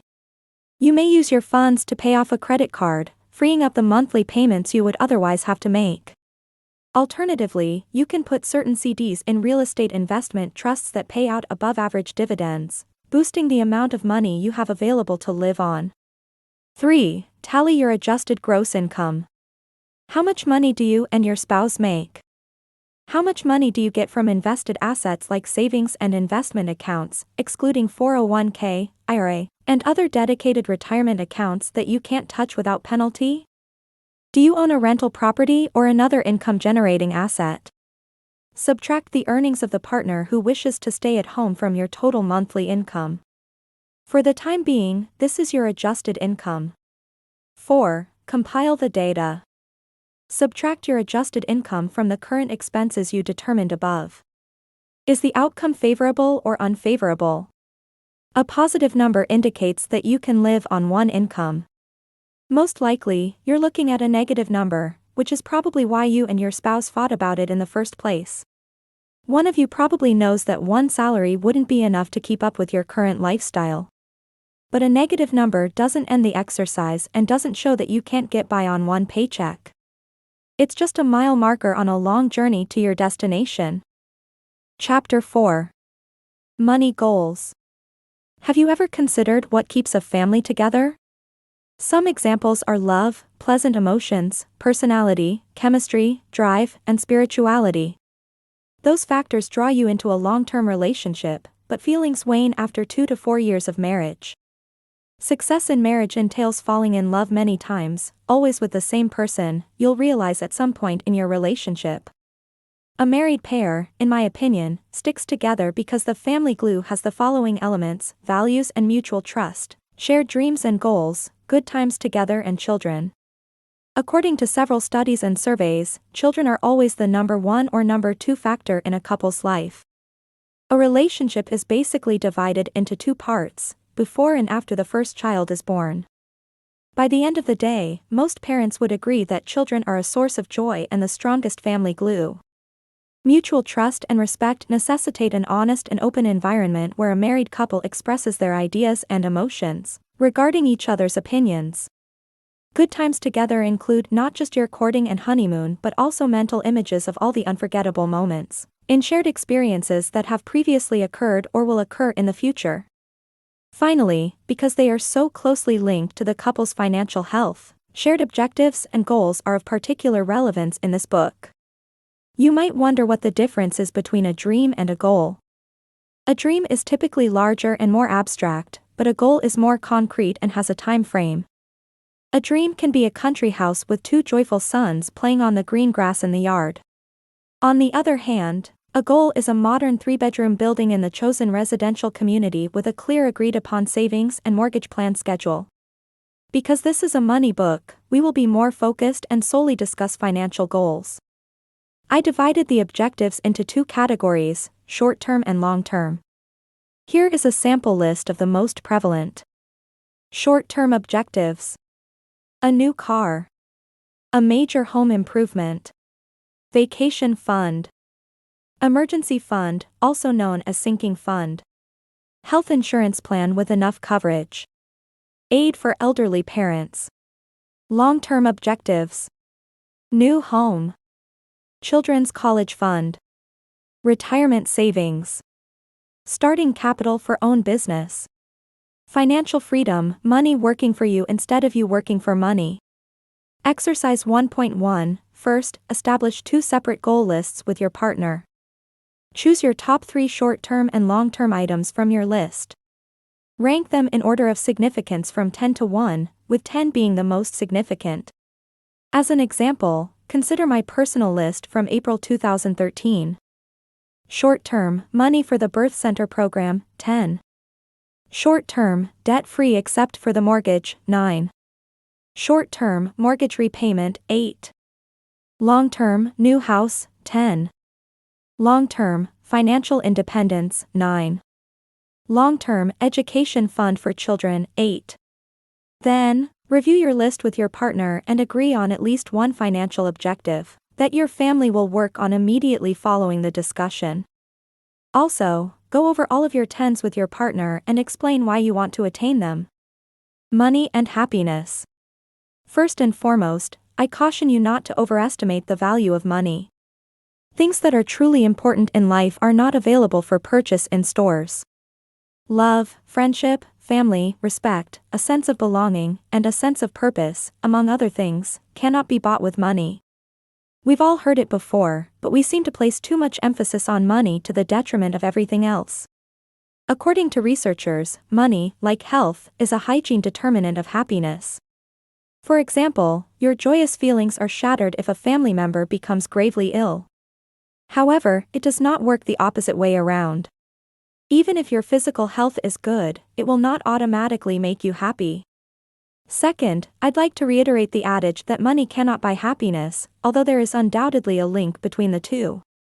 Consider any year of the Organization for Economic Cooperation and Development, OECD, Satisfaction with Life Index, which evaluates average self-reported happiness in various countries. The developed countries with the highest GDP per capita will be at the top. Time magazine reported on an intriguing study conducted by economist Angus Deaton and psychologist Daniel Kahneman, who examined the responses of 450,000 Americans interviewed by Gallup and Healthways in 2008 and 2009. They discovered that the deep contentment you feel about the way your life is going appears to have a benchmark of a $75,000 annual income. The lower a person's annual income falls below that threshold, the more unhappy he or she becomes. However, the researchers discovered that no matter how much more than $75,000 people made, they did not report a higher level of happiness. On the other hand, the effect of more money on happiness is strongest for people who start with less money and get weaker as their wealth grows. In addition, here is a money quote: "In many cases, marriage vows would be more true if the line was modified to, 'Until death do us part.'" Money issues are frequently cited as the leading reason for divorce in the United States. The exact proportion is tough to measure since the problems are frequently grouped into one larger cause known as irreconcilable differences, which basically implies that the pair couldn't get along. In any case, a 2013 study from the University of Kansas found that disagreements over money are a leading predictor of divorce. Be aware of the danger. Married couples' financial situations. Consider household finance from the perspective of a two-dimensional model, where the vertical axis represents the independent/joint family budget, and the horizontal axis represents the spending/saving attitude. I classify couples into 4 financial types. The first type is the young couple at the beginning of their relationship. Each partner keeps separate accounts and spends practically all of their money with no joint goals. On the other hand, the hedonistic family combines their accounts but spends all of their money due to their lifestyle. The mature family, third kind, is one in which both couples are breadwinners, believe in taking on their own obligations, and are financially self-aware. They want to work together to achieve some of their long-term goals while maintaining personal financial freedom through separate accounts. The average family, which is the largest category, is the fourth type. This category includes almost all marriages with a sole breadwinner. There are also many more families with both partners working who want to manage their finances together and strive to achieve their financial goals. You could say that low-income families with little or no savings should be the fifth type of couple in this model. Still, since spending and saving are largely about mindset, most such families fall into the fourth category, typical. Let's examine what we can deduce from this graph. Goals are only shown on the far right side of the graph. Without a doubt, spouses in a long-term marriage must construct a money-saving method. When it comes to a combined budget versus 2 separate budgets, having separate accounts won't help your marriage in the long run unless you are already very wealthy. Even a system in which each partner puts a fixed sum of money into the joint account once a month will be inefficient. In my marriage, we tried this technique on our family budget and failed miserably. The major fault is that each pair prefers to prioritize their own separate accounts while putting family matters on the back burner. So, while 2 different accounts may work for wealthy folks, they slow your progress toward financial freedom. As you may expect, I urge that your family consolidate all household finances and treat money as OURS. To be clear, I am not referring to unanimous decision-making on 100% of spending. Fully shared accounts can lead to fights over small, personal happiness expenses that everyone enjoys from time to time. This can be very dangerous. So, I think each partner should have a set monthly budget for their own wants and splurges. Family Financial Fitness Program. What would you do if you could only do one thing after reading this chapter? Exercise 1.1. Determine and agree on at least one financial objective to achieve, together, in the near future. Chapter 5. Future Planning. In terms of money, the future appears to be a frightening place. What's the reason? The enormous dollars your future will cost, with 2 or 3 decades of retirement and the cost of your child's college to consider. Husbands and wives notice dollar signals and have different ways of thinking about, planning for, and avoiding them. That procedure is fraught with danger. Consider this: you recognize what future expenses will be and, concerned about how to pay for them, you seek to save every penny you can. Your spouse, on the other hand, wants to avoid the paralyzing thought that your child's college bills could exceed $100,000 and retirement will require $1 million or more, and would rather live life now by spending the very dollars you would rather be saving on trips, cars, and houses. Or perhaps there is a significant risk tolerance divide. You're a gambler, willing to take risks in order to win big. Your spouse is risk-averse, refusing to accept financial responsibility if your wager fails, leaving the family short on funds and struggling financially. Tell me that isn't going to cause some friction. As a result, even as you fret about future financial shocks, you must also deal with the burden of managing the marital turmoil that all too often rides shotgun with these decisions. The goal of saving and investing isn't merely to save and invest. Success is learning to deal with that conflict so that you and your partner can work toward a unified goal that has you both pulling in the same direction, or, at the very least, getting to the point where you both say, "I can live with that." Neither partner should be unhappy or insecure about how the family's money is invested for the future. And both partners must understand, absolutely must understand, the family's savings and investment strategy. What's the point if not? You spend your life together just to arrive at a future destination in which only one of you is interested? That's a marriage doomed to fail or, at the absolute least, to be unhappy forever. The most pressing concern for younger newlyweds, Gen X and Gen Y, is likely to be the cost of a child's schooling. Financial services businesses statistics back this up. Younger couples save as much as they can for retirement in 401k plans, believing that if it takes them to where they need to be, terrific; if not, they can worry about that later. The priority is to save enough money for junior's college education one day. That makes sense, at least chronologically, because junior's college years will come before retirement. In practice, however, it is not the greatest method for various reasons that we will discuss shortly. But, because saving for college is where most young couples are bothered, that's where we'll begin. College Savings 101. First-time parents are so focused on getting everything ready for the arrival of their child. A brand new crib. A brand new nursery. A brand new stroller. New college savings plan. It's not difficult to discover a soon-to-be mother or father who has already researched savings choices and begun funding an account before the child is born. Given the skyrocketing price of university education, this is understandable. In the 2021 to 2022 school year, the typical public university tuition exceeds $9,000 for in-state students. With tuition inflation of 6% each year, and tuition inflation has been slightly more than that, you're looking at a 4-year spend of more than $37,000. By the way, this does not cover accommodation and board. At the private school level, a degree's inflation-adjusted prices are around $100,000. Remember that this is in 2022 USD. If your child is a newborn or not even born yet, you must consider college expenditures 18 to 20 years in the future, which for a public institution means a 4-year cost of almost $90,000. I won't even startle your senses with the cost of a private school education 2 decades in the future. Yes, you will almost certainly, hopefully, earn more money over time through promotions and wage rises. Still, college expenditures have been rising far faster than the total cost of living, and tuition payments are frequently a source of financial hardship for families. There are, however, ways to make this more tolerable. First, and possibly one of the most significant differences between couples, you don't have to save every last penny to fund college expenditures. You do not have to pay every penny of your child's tuition. That is considered heresy by many parents. But let us consider both of those claims. 1. You are not required to save every penny. The good news about college tuition, assuming there is one, is that it usually arrives during your peak earning years. As a result, you'll be able to take a significant portion of your revenue each semester. As a result, you don't have to fight in your early years, when your salaries are significantly lower, to save all the money you imagine you'll need. Furthermore, the academic world is awash in scholarship money.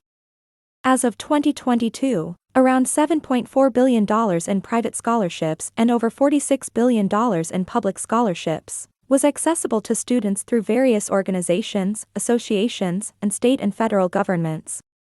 Every year, a large portion of that hoard goes unclaimed for a variety of reasons. That means your child has numerous options to obtain a scholarship to assist in paying for college. There are also grants and work-study programs on school and jobs off campus to help with the expenditures. If everything else fails, your child can seek a loan from a variety of public and private lenders. There are even loans for parents to assist their children in paying for college. 2. You are not required to pay every penny. The fact of most people's financial situations is that there aren't enough bucks in the average salary to do everything they want, or need to do. You must decide what is most important. But, the essential thing should not be paying your child's college tuition at the price of your own retirement. Unlike your child's academic career, no one will ever award you a scholarship or grant to live your retirement. Of course, you can work into retirement to make ends meet if that's how you want to spend the time of your life that's supposed to be significantly more carefree and laid back. Consider the following question: what legacy do you wish to leave for your children? You can give them a free ride to college, but what about their future? This is what I mean. You may require your own financial aid in retirement if you do not have appropriate retirement resources. That could find you knocking on your children's doors, requesting financial assistance more than once, just to afford in retirement what your nest fund cannot because you have invested all of your money in their education. While your children may be grateful for your sacrifice, they are likely to resent having to pay for your retirement with their money. Furthermore, their partner is likely to feel betrayed, resulting in the same emotionally draining financial disputes you are attempting to avoid in your relationship. Here's another reason you don't have to pay every penny. Your children have their entire working career to repay whatever loans are required to afford their education, and they're likely to have the money to do so, given that Sallie Mae, the nation's leading provider of student loans, reports that college graduates earn about $1.5 million more than non-matriculating peers over the course of their career. After spending your savings on your child's education, you won't have an entire career to save for retirement. A better strategy: save a healthy nest fund for retirement, and then use whatever money you can spare to help your child repay any loans they had to take out. That will be equally meaningful to them. Where should college savings be made? Many books, magazines, and newspapers have been written about the various investment options for college savings. Coverdell education savings accounts, trust accounts established in your child's name, and so-called 529 college savings plans, named after the section of the tax code, Section 529, that grants them tax-advantaged status. The nuances of each are much beyond the scope of this work. However, 529 plans are my preferred option in terms of value for money. Trust accounts, while the most versatile in terms of investment alternatives, essentially unlimited, entail tax responsibilities that reduce the account's value. The Coverdell plans severely limit the amount of money you may save each year, possibly placing you far behind where you'd like to be. But their advantage over trust accounts is that your investment grows tax-deferred, and the money is tax-free if utilized for approved school expenditures. The 529 plans provide the same tax benefits, but you can save far more money, allowing grandparents, aunts and uncles, and others to contribute as well as you and your partner. They could all contribute to the Coverdell, but the contribution limitations for the Coverdell are so low, just $2,000 per year in 2022, and that begins to phase out at higher income levels, that you'd quickly deplete the account. The 529 savings plan has a contribution limit of $250,000, which can be paid over time or in one lump sum. Furthermore, the money in the 529 plan does not have to be spent by a specific deadline. All earnings are taxed as ordinary income, typically the highest income tax rates, and an additional 10% penalty is imposed. Suppose your original beneficiary skips college, earns a free ride through academics or athletic ability, or simply decides to join the circus. In that case, you can change beneficiaries to another child or grandchild. You can even change the beneficiary to yourself if none of your children uses the funds and you decide to return to school at some point. The Coverdell account balance must be distributed to the beneficiary, which can be changed in very limited circumstances, by the age of 30, or else the account is forcibly distributed. Overall, the 529 plan is simply the better option for most families. What to invest in? I'm going to make this really simple so that when it comes to those sometimes dicey, angst-filled conversations about how to invest your child's educational account, you'll have nothing to wring your hands over and nothing to worry about with your spouse. Put your educational savings in an age-based mutual fund. That's it. That is as challenging as selecting an appropriate investment gets. Age-based funds consider where your child is on the developmental spectrum, from gurgling infant to college-bound high school senior. The more aggressive the mutual fund's investments are, the younger your child is. The closer it gets to freshman orientation at State U, the more conservative the investments become. The mutual fund makes all the necessary gradual modifications that drive the portfolio in an increasingly conservative direction, as your child develops over time, with you doing nothing. This removes the uncertainty, anxiety, and debate about saving for college. As they frequently differ, you should check with your state to see how they handle 529 investing plans. Some states give tax breaks while saving, while others offer breaks if you utilize the money at an in-state school rather than an out-of-state institution. There are many reliable sources online that provide the necessary information on 529 plans and other college savings choices, such as the U.S. Securities and Exchange Commission. Chapter 6. Investment Life. Retirement Life. And you thought college was costly? When you're young and have 30 or more years of work ahead of you, the idea of retirement and its consequences can be alien. And if you do recognize its significance, you realize you have a long time to save. For the time being, you're busy with so many other financial issues that seem far more pressing in your life, living month to month on your paycheck and worrying about how you'll save for a house, a new car, a trip, or whatever. Take this piece of advice to heart: save early and often. The future will almost certainly be a very expensive place. Worse, younger couples may be on their own to cover those future costs. Given the system's current financial state, whether or not Social Security exists or is drastically reduced by the time you retire is a very real problem. Corporate pensions, formerly the principal source of retirement income you could never outlive, are almost all gone. Those that remain either die off regularly or are frozen to exclude new workers and limit current workers' ability to earn. For workers under the age of 40, the harsh reality is that what you manage to save on your own in 401k plans, individual retirement accounts (IRAs), and savings and brokerage accounts will define your retirement one day. If you don't save enough, you might run out of money in the 20 or 30 years you'll likely have in retirement.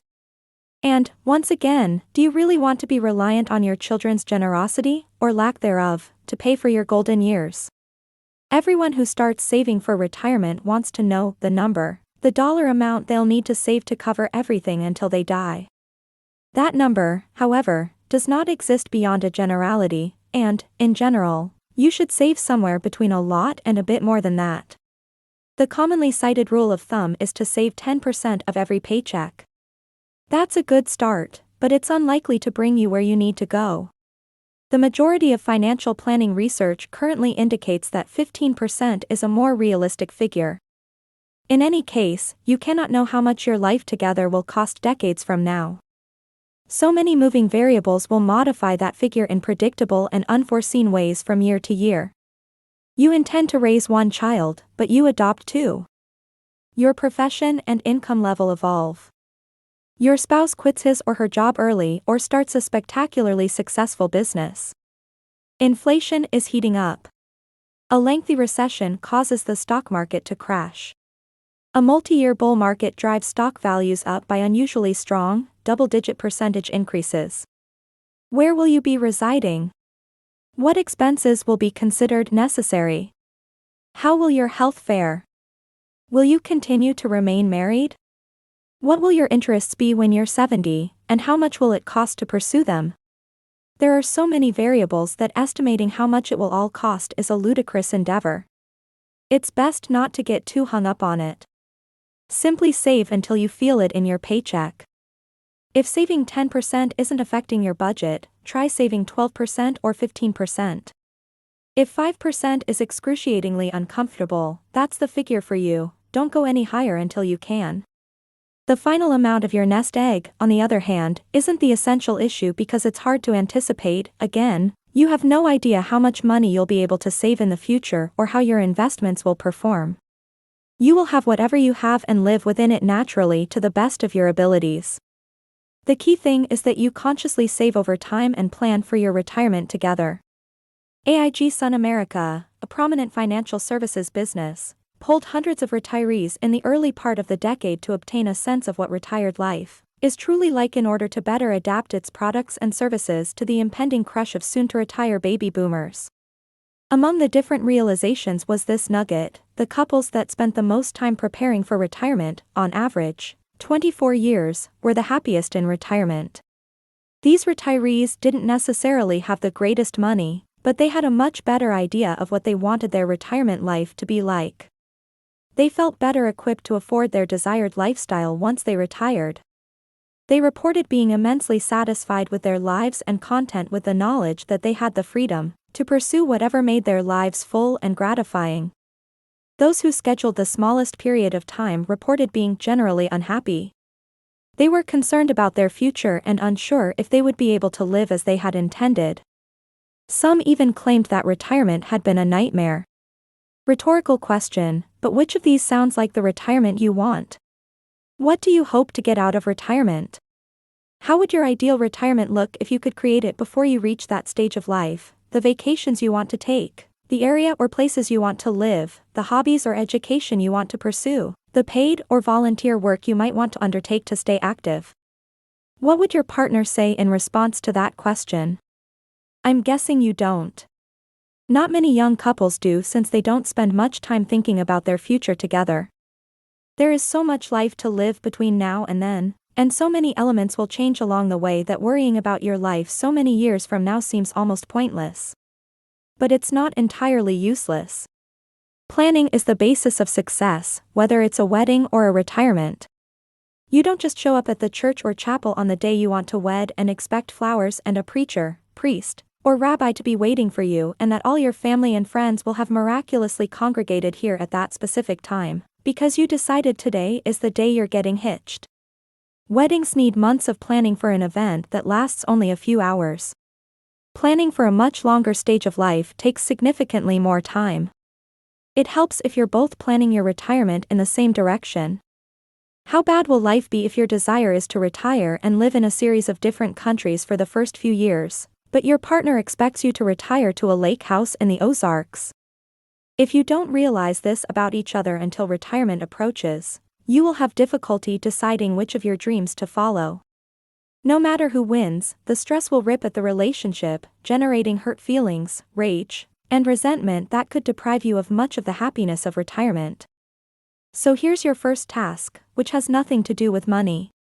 Grab a pencil and paper, and sit down during a quiet moment to outline your own retirement visions, your desires, needs, dreams, and hopes. Whatever it may be. Put it on your list if you believe you might want it in retirement. Compare the lists now. Where can we find common ground? Where do your visions divide dramatically? This is your first round of bargaining. What goods pique your interest?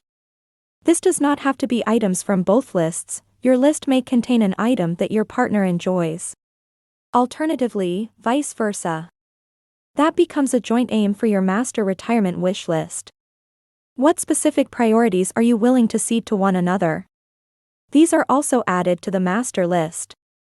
What items on each other's list look completely repulsive? Are you willing to remove it from your list, or is it so important to you that you want to negotiate its placement on the master list? That could entail giving up something else significant or accepting something crucial to your partner that you're not enthused about. This is a two-way street. Remember, this isn't your life anymore. You're part of a team that strives to make both the parts and the whole as pleased as possible. Here's an example from my life, from the identical practice my wife and I underwent several years ago. She had a strong desire to retire in South Louisiana, where we both grew up, which was not on my list. Instead, at the top of my list was a desire to live abroad, an ambition I've had since college but one that was not on hers. That might be a huge chasm in our marriage. If I want to live overseas and she wants to reside in South Louisiana, the commute will be a nightmare. However, spending a long time in Vancouver, Canada, a place we visited several times, was near the top of our lists. There was one thing we had in common that we might use to our advantage. What if we saved up enough money to buy a loft in downtown Vancouver that we could live in for several months a year? That would allow her to spend most of the year in South Louisiana, where she feels at home, while also fulfilling my desire to live overseas in a place we both appreciate. It's a fantastic answer for both of us because we get to live the retirement we want. To that aim, we took the next step toward making this a reality by opening an online bank account, appropriately named the Loft account, into which we occasionally deposit money. When we're ready and our bank account is large enough, we'll buy our Vancouver loft. Not everything must be a material endeavor. My wife, for example, wants our retirement budget to include enough money to allow us to see our 2 children whenever and whenever we want without incurring financial difficulty. Because of our backgrounds, my wife is a nurse, and I was raised by grandparents who are already retired. We both have concerns about our future healthcare needs. That, once again, provided us with a unifying objective. We studied and acquired long-term care insurance when we were 40, willing to figure the expense into our monthly spending plan at such a young age, to build into our future the peace of mind we both know we'll find soothing when we're retired. The point is that this simple activity discovered common ground between us that we were unaware existed. It aided us in imagining a future for our retirement together, going in the same direction toward a common retirement objective.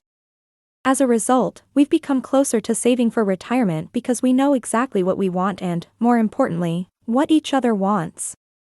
This is not to say that we will get or pursue everything on our list. Dreams, needs, and desires vary over time as our perspective on life shifts. That's to be expected. Your sole obligation to one another is to discuss these shifting expectations as they arise so that you can both stay on the same page. Assume for a second that neither my list nor my partner's list included the ubiquitous Vancouver tie. What would we have done if I wanted to live abroad and she wanted to live in Louisiana, and there was no middle ground?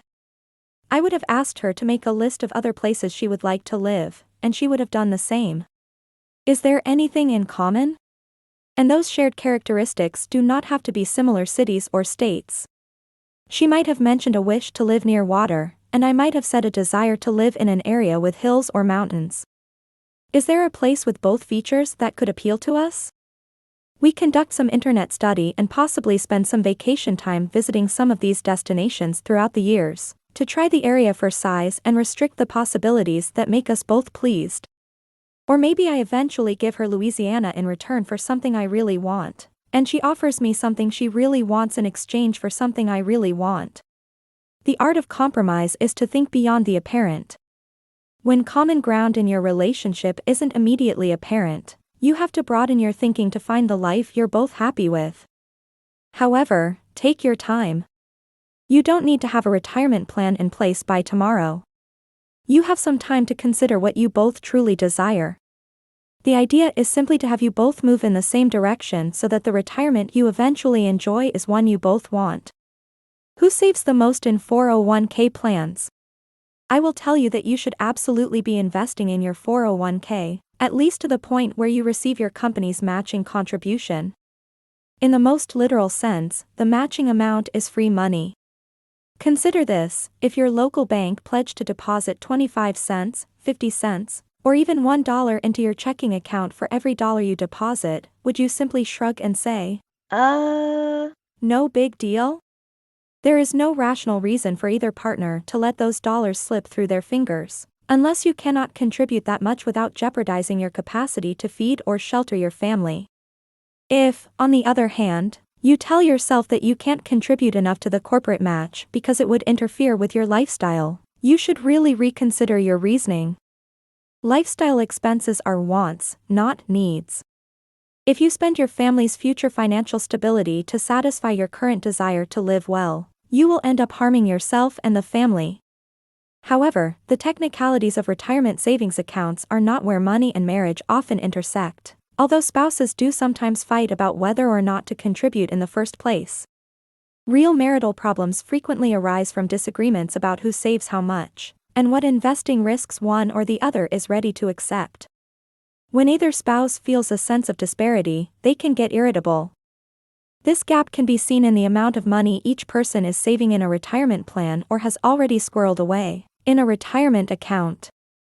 Account size is important because, unlike most other types of accounts, retirement savings accounts such as 401k, 403b, Roth IRA, and others are only held in one person's name. True, many states' divorce laws demand a fair or equal distribution of retirement plan assets, and each plan has a beneficiary designation.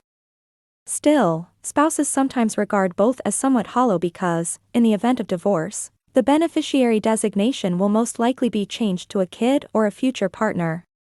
A quarrel will almost certainly erupt over how much money an ex would receive from a retirement plan. As a result, people naturally want to feel in charge of their destiny and secure in their own finances. They desire a retirement fund that they can name their own. That is where the differences originate. How much do you each contribute to your personal 401k? Assuming the contributions are not equal, the partner who contributes the least and has the lowest account balance is the one who frequently feels shortchanged. This is sometimes unavoidable.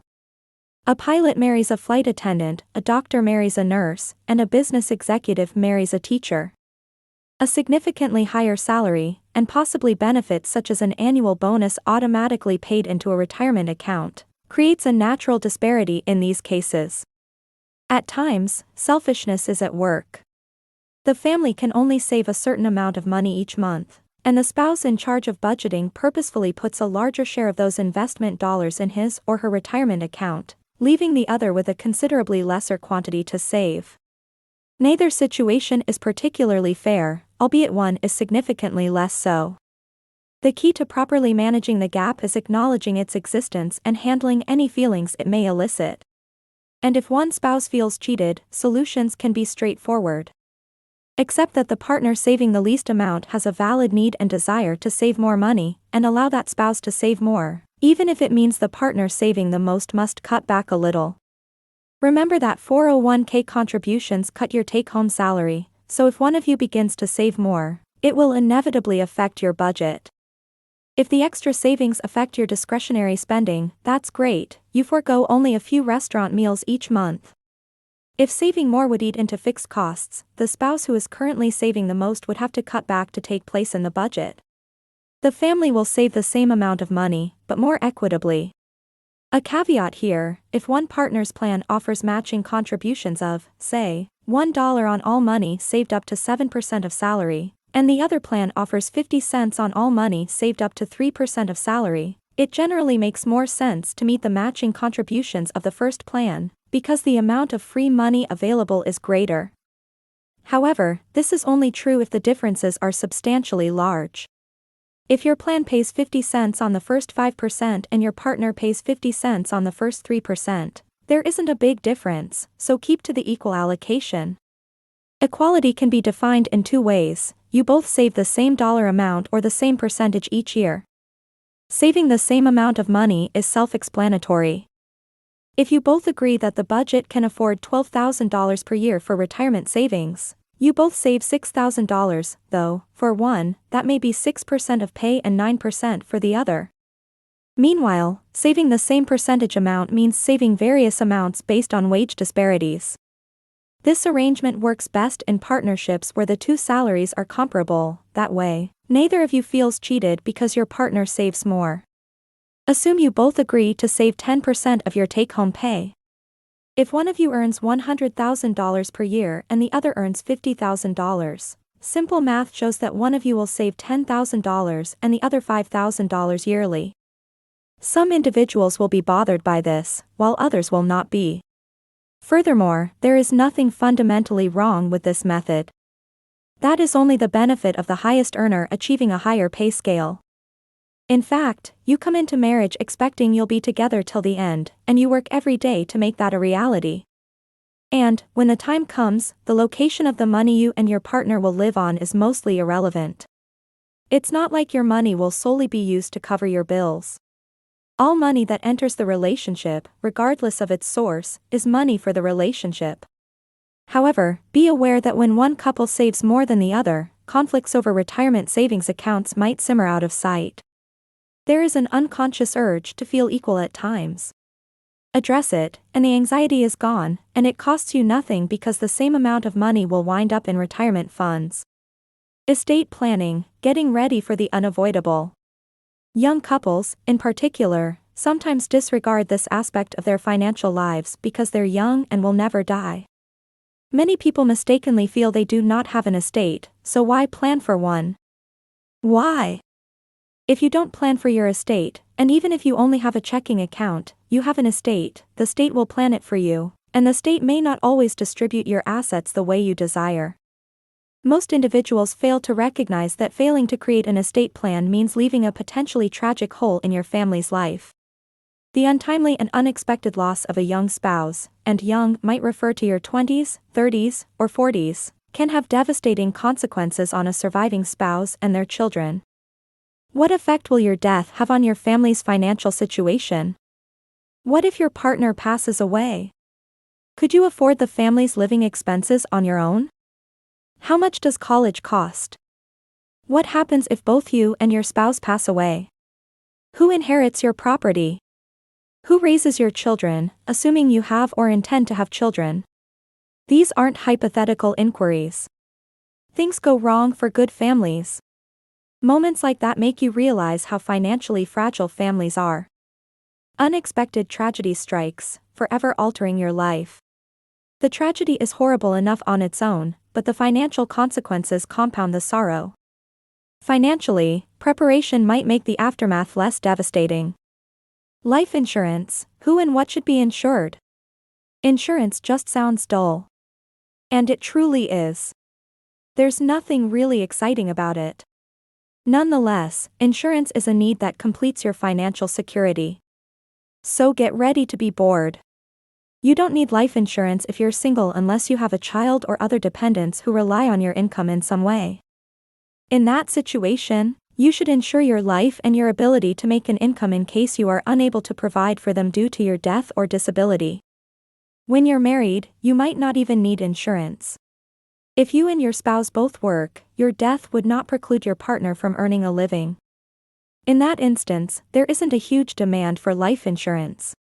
However, you might carry a small policy of $10,000 or $20,000 to cover funeral expenditures because dying is expensive.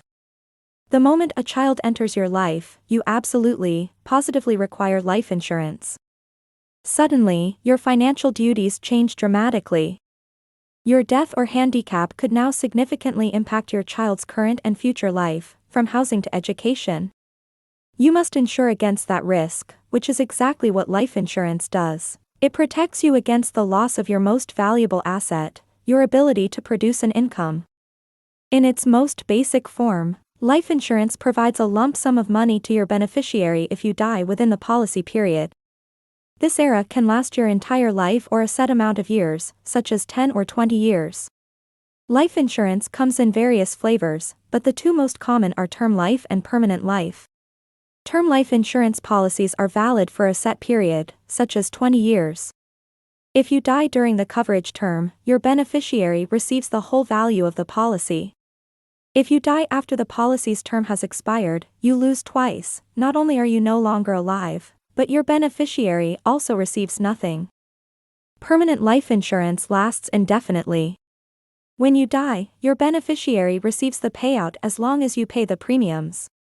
Unlike term life, permanent life normally comes with what amounts to a savings/investment account that increases over time based on some investing formula embedded into the policy. That so-called cash value is money that you can borrow against or use to pay the policy's premiums at some point. The decision you must make is whether you want a simple death benefit or one that includes a savings account. Yes, the latter sounds more enticing because you're saving money for a rainy day. However, that financial worth comes at a high cost, namely, the cost of the policy. In general, permanent life insurance is significantly more expensive than term life policies providing the same dollar amount of coverage. Term life insurance that costs several $100s per year will cost several $1,000s for the same level of coverage as a permanent life policy, depending on the policy. As a result, term life insurance is usually the better buy. You can effectively purchase substantially greater coverage at a far lower cost. There are some situations in which you would consider purchasing a permanent life insurance policy. Still, these are often sophisticated estate planning concerns that you usually don't have to worry about as a young couple.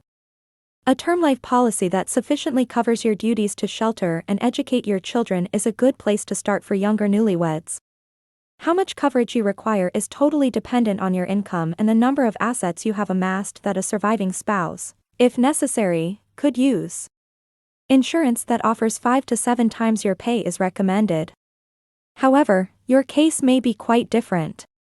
If you don't have a mortgage or your child's college expenses are already covered by a trust funded by your parents, your insurance needs will be very different.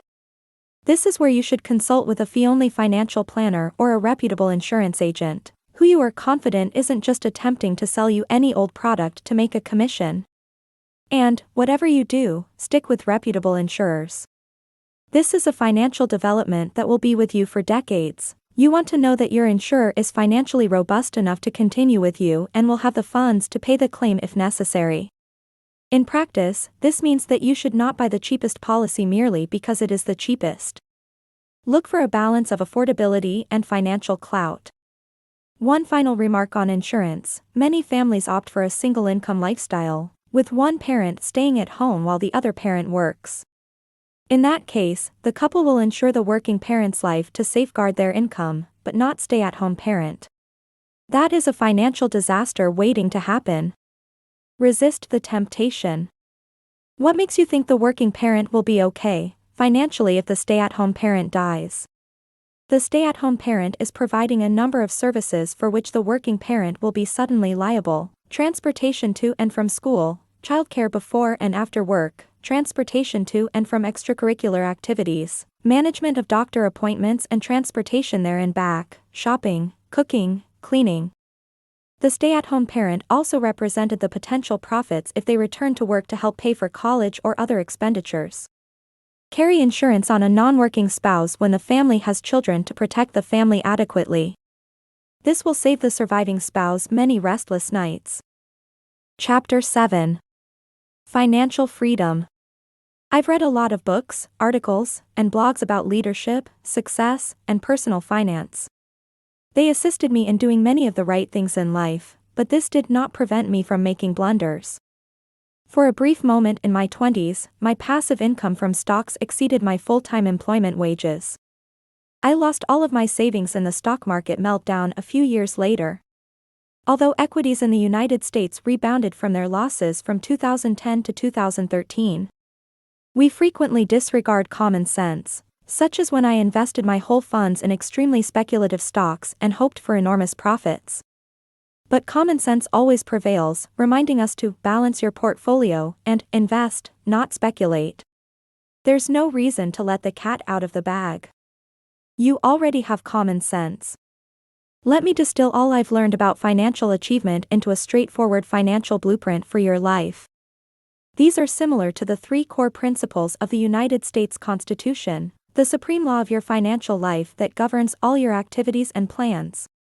Debt. Massive debt is currently the #1 problem for the federal budget of the United States and the #1 concern for millions of families around the world. I'd even call it a chokehold for people who are significantly in debt. That's why I wholeheartedly support people like Dave Ramsey, who work to educate and improve people's attitudes regarding debt and saving. To be honest, I have nothing to contribute to his thoughts on debt, except perhaps on student loans. Mortgage: a fixed-rate loan is fine if you can afford to pay it off with your expected salary. Student loans: this is the only part of Dave Ramsey's recommendation to pay for education with cash that I disagree with. Several grants and scholarships are available to assist you in paying for your tuition. There is also the possibility of working while attending college. There are no assurances of a high-paying job after college, but a college degree is usually required to earn a modest living. With all of that in mind, I would still take out a student loan if it came down to go to college or don't go to college. I passionately believe in a good education because it provides career options, friends, information, alumni networks, opportunities, and critical life experience. Avoid car and home electronics loans since, no matter how appealing the advertising appears, you will finish paying far more than the item's cash price. Credit cards: avoid credit card debt like the plague. Credit card companies, in my opinion, are legalized bootleggers of the 21st century. Just to be clear, I admire trustworthy bankers. It's just that credit cards encourage irresponsible spending and consumption since you're spending money you don't have. FAQ. What's the harm in using a credit card for points and incentives if I'm not using credit money? Nothing. Substance over form, as they say in huge auditing organizations. If you put your own money on your card and just use it for shopping and earning points, it's essentially a debit card, even if it's technically a credit card. I had 4 years of personal experience doing so, but the problem was that I utilized credit cards for purchases while covering all debt by the end of the month. I did not pay any commissions, but I was living 1 month ahead of my salary. So I finally shut it. However, I am now opening an Amazon card because it offers tremendous rewards for Amazon consumers. Is it better to be debt-free in terms of low-interest student loans? To be honest, I'm not sure whether it's a good idea to repay the student loan as soon as feasible. I've never had one before. Being completely debt-free, on the other hand, keeps you sane. When it comes to debt, consider what happened in Ukraine in 2008. Not only did the country suffer significant unemployment and other consequences due to the major economic crisis, but the national currency, hryvnia, also fell sharply. The exchange rate was 5 UAH to $1 one week and 8 UAH to $1 the following. That's a 60% improvement in just 1 week. Can you imagine how families felt when their mortgages were in US dollars, and their salaries were in hryvnias? Suddenly, their debt increased by 60%, and the economy was in turmoil. Hence, your monthly payment should not exceed 25% of your family's after-tax income. The moral of the story is to take out loans in the currency of your earnings, and keep a large reserve on your mortgage payments. Savings. I once took a business strategy class. For some reason, the topic of weight loss, diets, proper nutrition, and athletics came up. Our professor summarizes the many weight loss tactics by saying, the essentials for weight loss are 2 easy things: 1. Eat less, and 2. Exercise more. Make sure all your other acts are consistent with those 2. How does that relate to our current issue of household finances? The money-saving approach consists of 2 components. Save money. Earn more. Save money. We've already talked about ways to save money. As a result, I'd like to discuss 2 behavioral features that will assist you in spending less: your ability to delay gratification and your attitude toward public opinion. Delay gratification. Joachim de Posada, a doctor of psychology, conducted a famous experiment dubbed "Don't Eat the Marshmallow Yet." In his study, youngsters were given a marshmallow to eat with the promise of receiving another if they avoided eating the first one for 15 minutes. 10 years later, the children who had waited were far more successful than those who had had their marshmallows right away. Successful people understand that in order to achieve what they really want, they must often pass up what is offered in the first round. You will be a happier and more successful person in life if you can resist instant gratification or the fast cure. Say no to little pleasures and yes to those that will please you in the long run. The more justification you have for the large buy, the better the discount you will get. That goes for a new smartphone, a new television, a new car, and, finally, a new house. The willingness to postpone a pleasure for a better outcome shows maturity. Public opinion and social standing. Don't try to keep up with the Joneses. Frequently, families discover that, despite rising income, their standard of living does not rise at the same rate. As we progress up the economic ladder, we often lose sight of what we have and instead focus on what we don't. We get used to what we can readily afford, and as humans, we always look for something new. The concept of standard of living is highly contested. I think it is typical for a 2-child family living in a 2-bedroom apartment to seek a 3-bedroom house. It's a rat race if the same family bought a 3-bedroom house but now wants a larger one like their cousins. It's a rat race to want an expensive car like the one my coworkers drive. A standard of living is an economical automobile that makes commuting easier. A well-known Russian fairy tale involves an elderly fisherman and a miraculous goldfish. The goldfish was magically transformed once the old man captured it. The goldfish could actually communicate. The fisherman let him go without accepting the ransom offered by the goldfish. His wife became enraged and urged him to request a new washtub, which the goldfish granted. The wife grew prouder as she made additional demands. The goldfish had had enough. The woman had lost everything she had obtained from the goldfish. All she had left was an ancient washtub. The distinction between a desire and a need is determined by your lifestyle and how you see the world around you. We must learn to distinguish between our wants and our needs. This will teach us to be wise spenders. Not only that, but if we update our lifestyle to stay up with our neighbors and friends, we will be continually on the move to maintain that lifestyle. Improving the quality of our life is not the same as keeping up with others. Earn more. Often, the major issue is income rather than spending. This is especially true for low-income families. Here are the key ways to boost your earnings. Being proactive. Wikipedia defines proactivity as anticipatory, change-oriented, and self-initiated conduct in settings. Proactive behavior is defined as acting in advance of a circumstance rather than simply reacting to it. It entails taking charge and making things happen as opposed to simply adapting to a circumstance or waiting for anything to happen.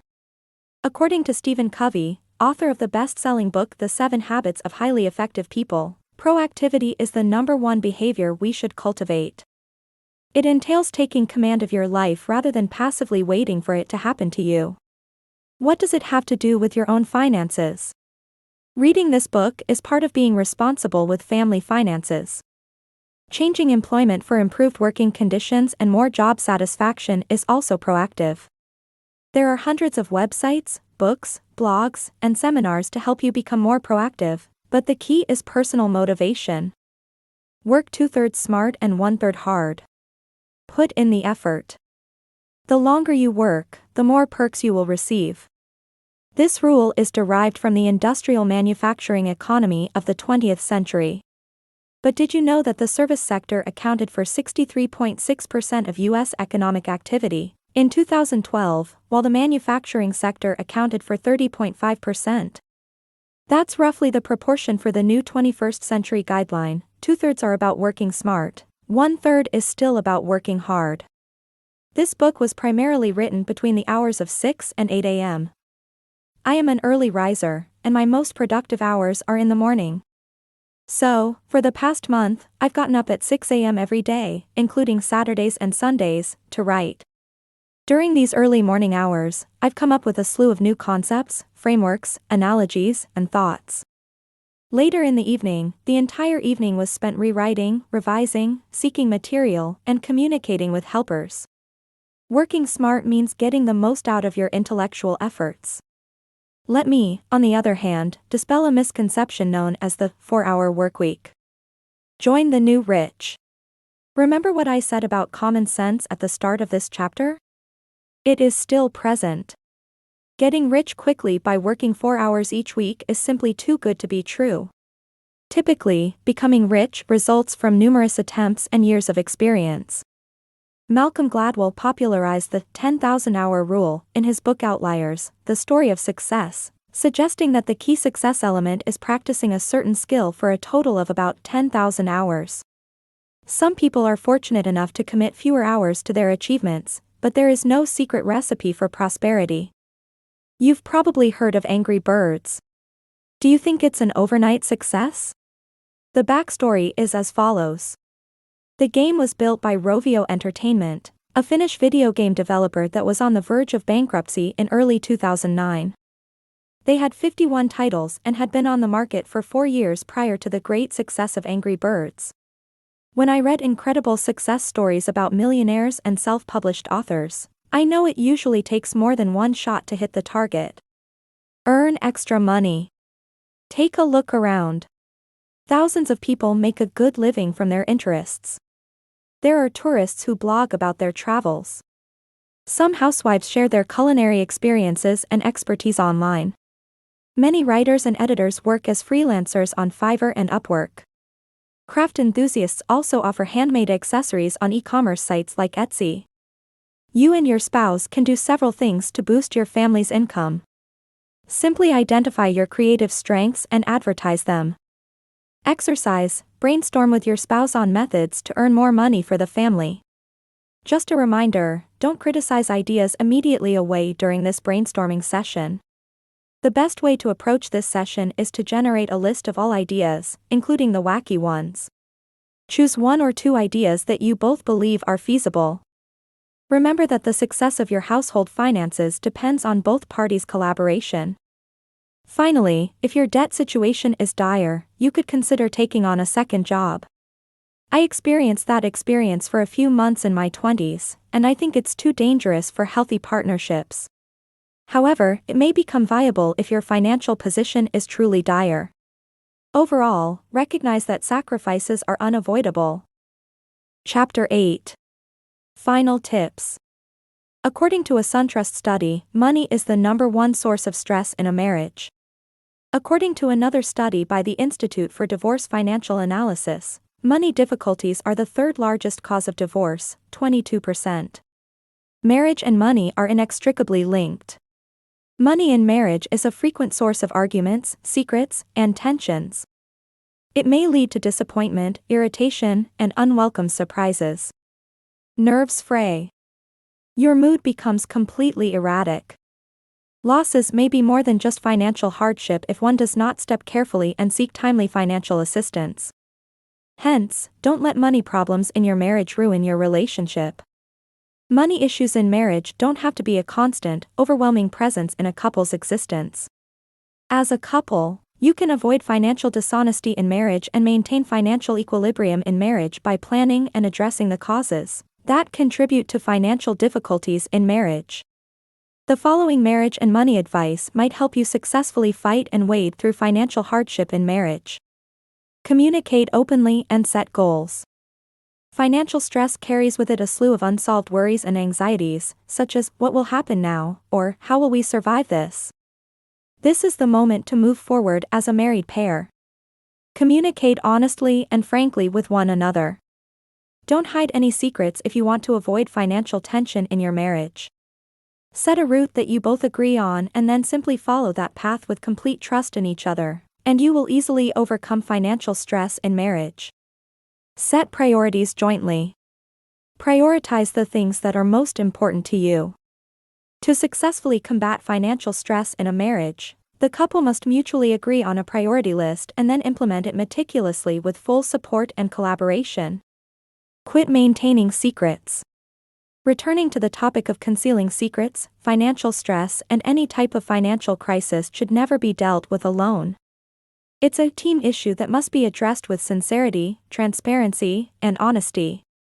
Believing in your partner and working together to find common solutions is the key to overcoming any financial difficulties and increasing compatibility in the realm of marriage money. Recognize and accept emotions. Bitterness, remorse, and frustration, often connected with financial hardship, will affect your relationship with your spouse, children, and faith. Understanding and dealing with these feelings as a couple might help a marriage avoid financial troubles. Flow with these feelings, embrace them, grasp their depth, but harness their strength to combat financial stress collectively rather than separately. Avoid playing the blame game. When times are rough, avoid blaming others. There will be plenty of opportunity for contemplation and debriefing after a problem has been addressed. For the time being, avoid pointing fingers in an already strained marriage. Cultivate the ability to compromise. Every marriage will always have a spender and a saver, resulting in unavoidable financial hardship.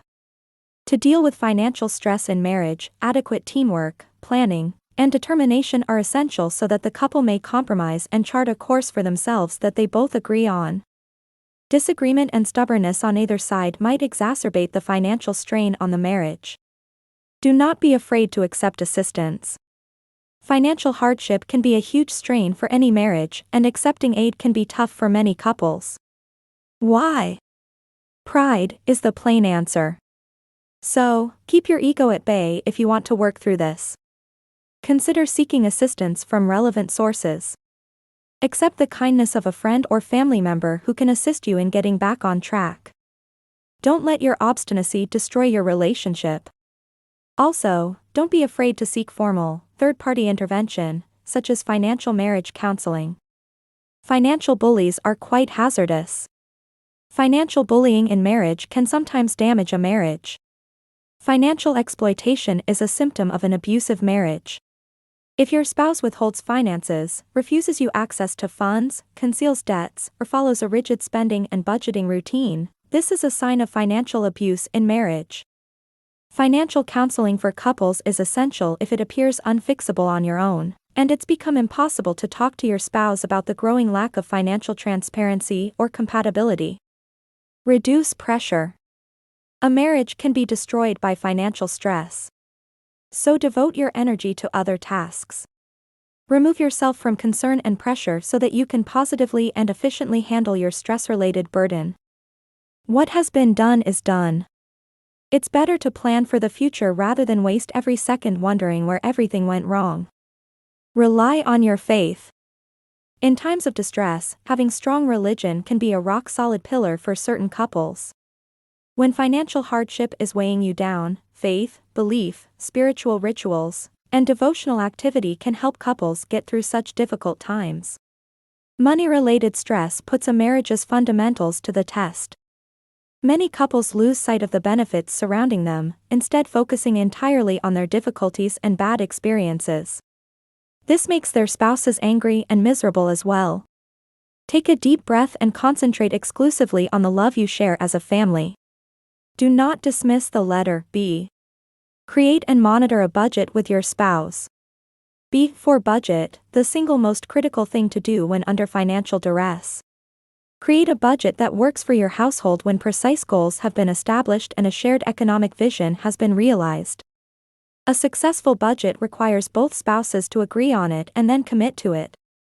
Evaluate the lifestyle implications of your new financial plan, define your choices and sacrifices as a couple, voice your worries and hesitations, and create a budget that will work to improve your circumstances.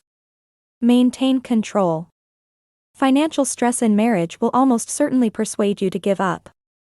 But keep in mind that a cool head and mutual support system, believing in one another and sticking to your anti-financial stress plan, will give you ultimate control over this dangerous circumstance and help you successfully overcome this crisis.